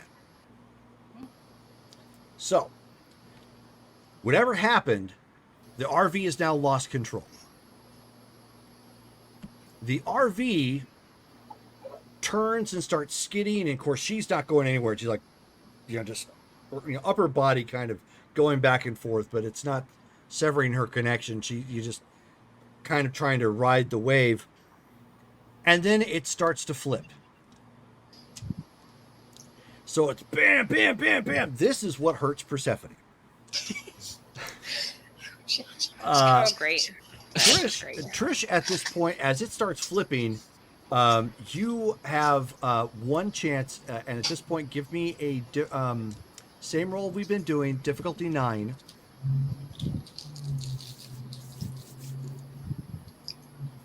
I have a question while she's doing that. As soon as I realize that it's going to flip, can I jump?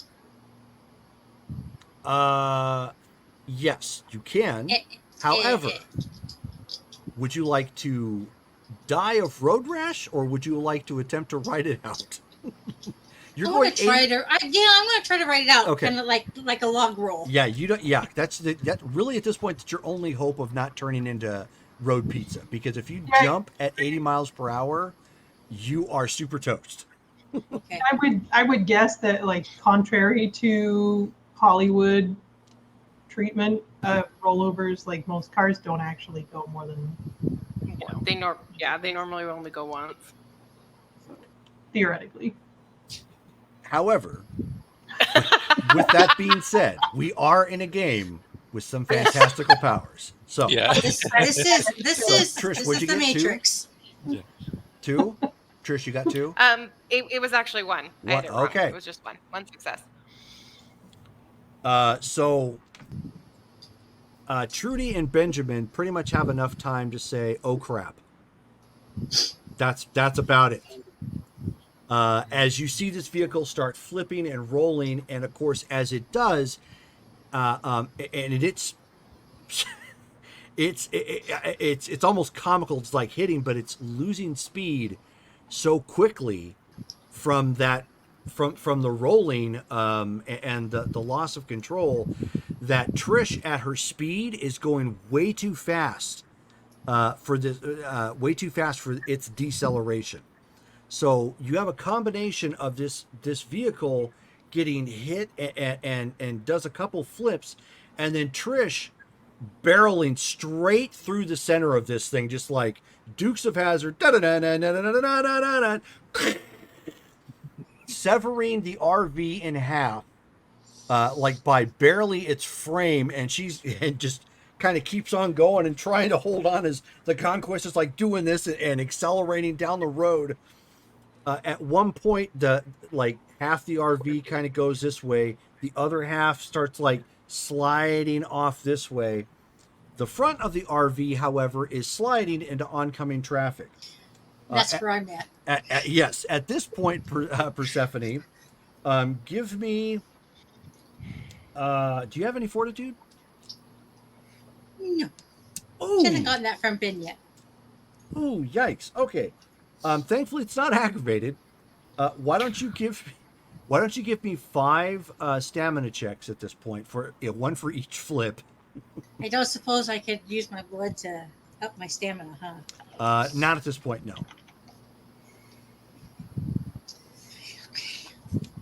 And I can't use a willpower, right? You can if you like. Oh, yes, I do. So there's 2. 2. And spend another 1. Okay. 3. 1 more. Uh-huh. How much willpower do I have left? Oh, okay, no. 3. Okay, you need 1 more. Oh, okay. 1. Okay. So now that you've seen that,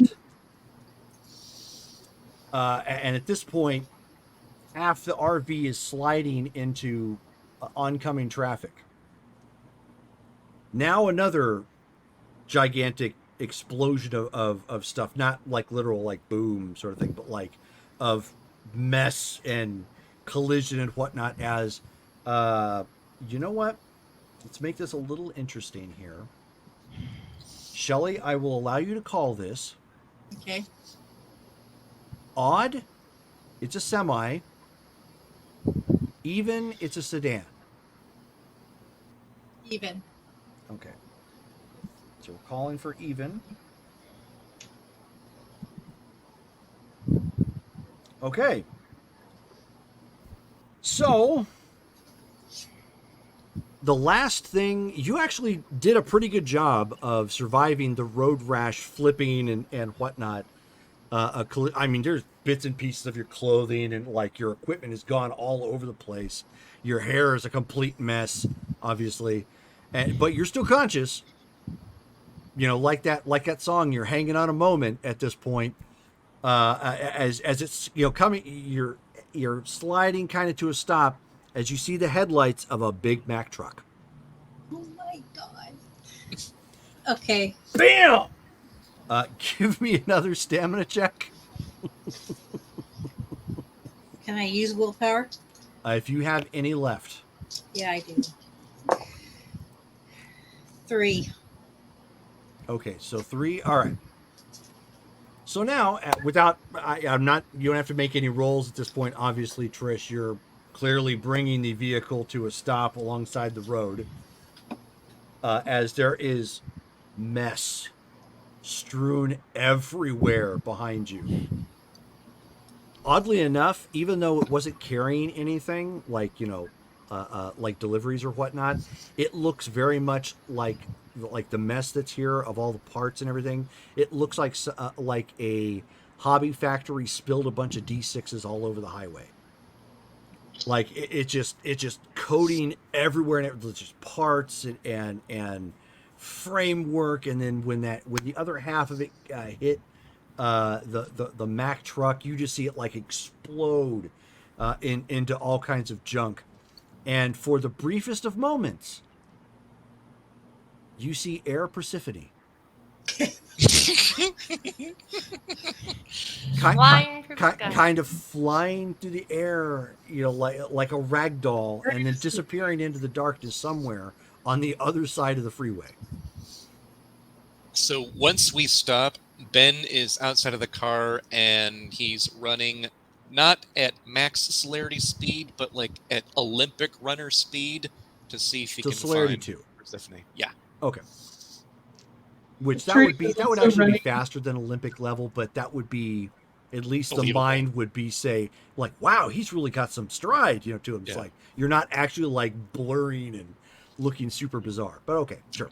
Trudy is also running, but towards the front half of not towards Persephone, but towards the front half of the trailer. Right, the one that got hit by a Mack truck. Yep, that's one. Okay. So and Trish is just in the car watching them walk off and be like, "Okay, bye. I'll just stay here."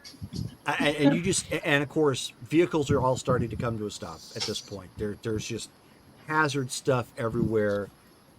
Somebody's already called the police, and you can faintly hear the sirens in the background as somebody wisely, called them because of some sort of pursuit. But now obviously emergency vehicles are gonna need to be brought in. Ben, you race back off the side there to go find her. Give me perception and investigation as you're hunting through the darkness. Okay. And he'll use Auspex 1 heightened senses to help him see, of course. Okay, that will put it at a difficult 5. I've just got a couple more minutes, by the way, and then No, yeah, we're wrapping up right now. Sorry, I wanted to make sure we could get this all done. I appreciate you guys being able to hang. 0 successes. Oh no! And investigation is like his stat too. Okay. Yeah, this is a bad roll. Do you need a reroll? You don't have a reroll? I already used my one earlier. Okay. So, and so Trudy, Oh, so looks like Brittany has given Dale another reroll. Oh boy. Okay. Okay You're then. really spamming the chat today. You know, I might as well spend a willpower this time. Okay. Okay. Oh no! How much? Much Four. better. 4. Okay. All right. So you are able to find her at this point. She looks like, the best way to put this at this point is road pizza. She has some of her long hair here, and she has some of her long hair back here. But nothing else. Yeah. Oh, that's Almost a all of her clothing is gone. If it hadn't have been for her fashion choices, it probably would be all gone. But because some of it is leather, it's a little bit more durable than other cases. So she's got some scraps of what she has no equipment on her whatsoever. She has one shoe. She's missing 2 digits from her right hand. Oddly enough, her middle finger and her pinky. How that happened, no clue. But other than that, and that of course also she's in torpor. She's in one piece. Okay. So, and she's like off. Where is she then with respect to like the road? And what are our surroundings now? Good question. So let me get that pulled up real quick and we'll see where everybody stopped. So high speed pursuit. So you guys at this point are where it came to a stop. You're outside of Thrive Church, which is on the right-hand side of the freeway from where you guys are at. So there's like a parking lot and a church building over here off to the side. The side of the road that you're at, it's a little bit of a berm and dirt, and it runs kind of parallel to a river. Okay. River isn't big. It's not super big, but it's about as wide as the freeway that you're on right now. There's like 1 or 2 trees here, but otherwise it's pretty open, empty space. Because of such, it's actually pretty dark. So really, the only illumination that's out here is what is maybe ambient from the moon, as well as potential car light. So there's not a whole lot of light out here. You do have some sort of seclusion where you're at. Okay. Then let's see here. So this is for seclusion. So gonna go ahead and call Trish and go and I tell her where I'm at with respect to the road, and then go. She's out like a light, but nobody, like we're in the dark right now, so it's hard for anybody to see us. Is there any way you can swing around here to pick her up so we can head out of here? Yeah, absolutely. Do you see Trudy? I'm taking a look around. Can I see Sure. Trudy from where I'm So at? you're looking around. Trudy.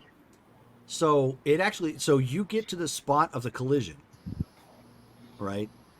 And then you have to kind of keep following the trail of destruction back the other way from what the semi has basically dragged. When you finally catch up to where the semi stopped, and man, the truck driver's just like looking around. He's like, man, I ain't never seen nothing like this at all. Whew, thank God I paid my premiums. He's just like, like praising the Lord at this point that, he's okay, but shaken by the fact of what had happened. The remains of Mikhail are stuffed into the grill of the Mack truck.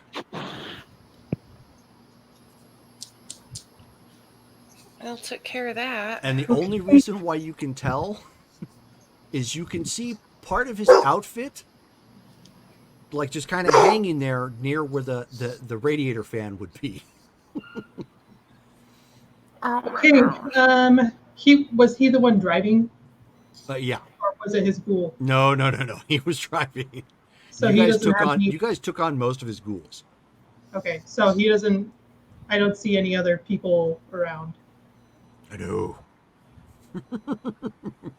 Okay, I'm gonna look at the semi driver and tell him to forget that he ever saw me. Dominate? Yeah. Okay. Roll for it.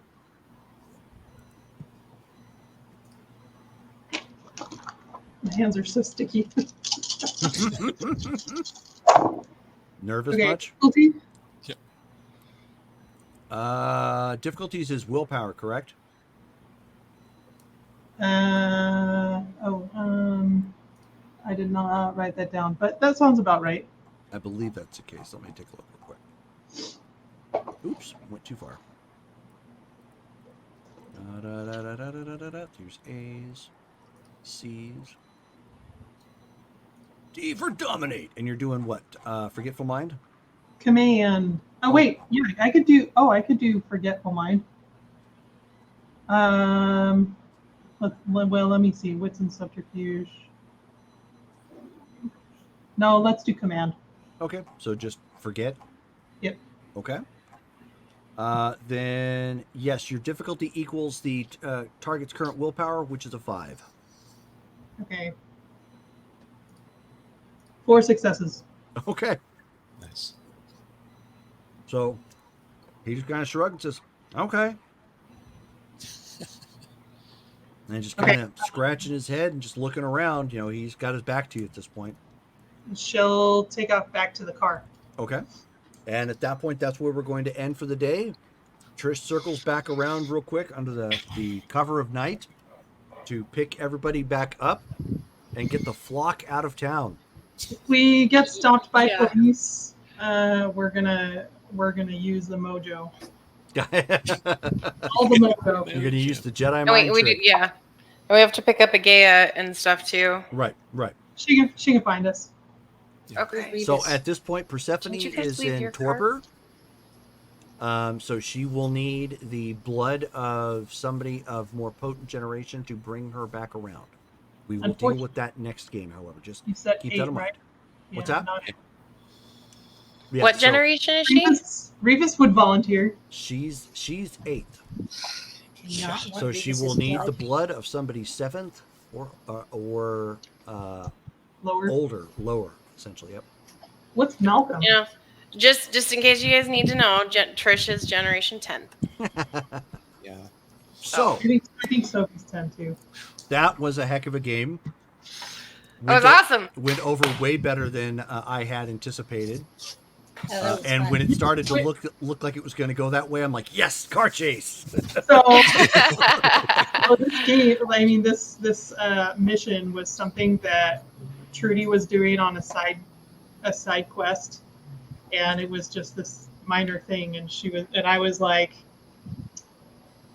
I don't know if I could do this one on my own, and also, I mean, we need some side quests, so I sort of made some inroads, like commenting about like maybe we need reinforcements, blah blah blah, and Jerome was like, "What? You want to do this for the game?" And I was like, "What? You weren't like planning that?" Nice. He's like, "I think we could pull it off." I am really glad you did. I had a lot of fun with this one. This was fun. So, Like, it's awesome. We killed him. Don't worry, Without Shelby, meaning to. we'll fix you up. We'll so fix you up. next That's game. okay. I got to do awesomeness. You did. Yeah. Next game will be Friday the 21st, which is Ashland by night. So we start that game at 7:30 p.m. Pacific Standard Time. Please feel free to stop in and join us, for those of you watching or who might watch the video on demand.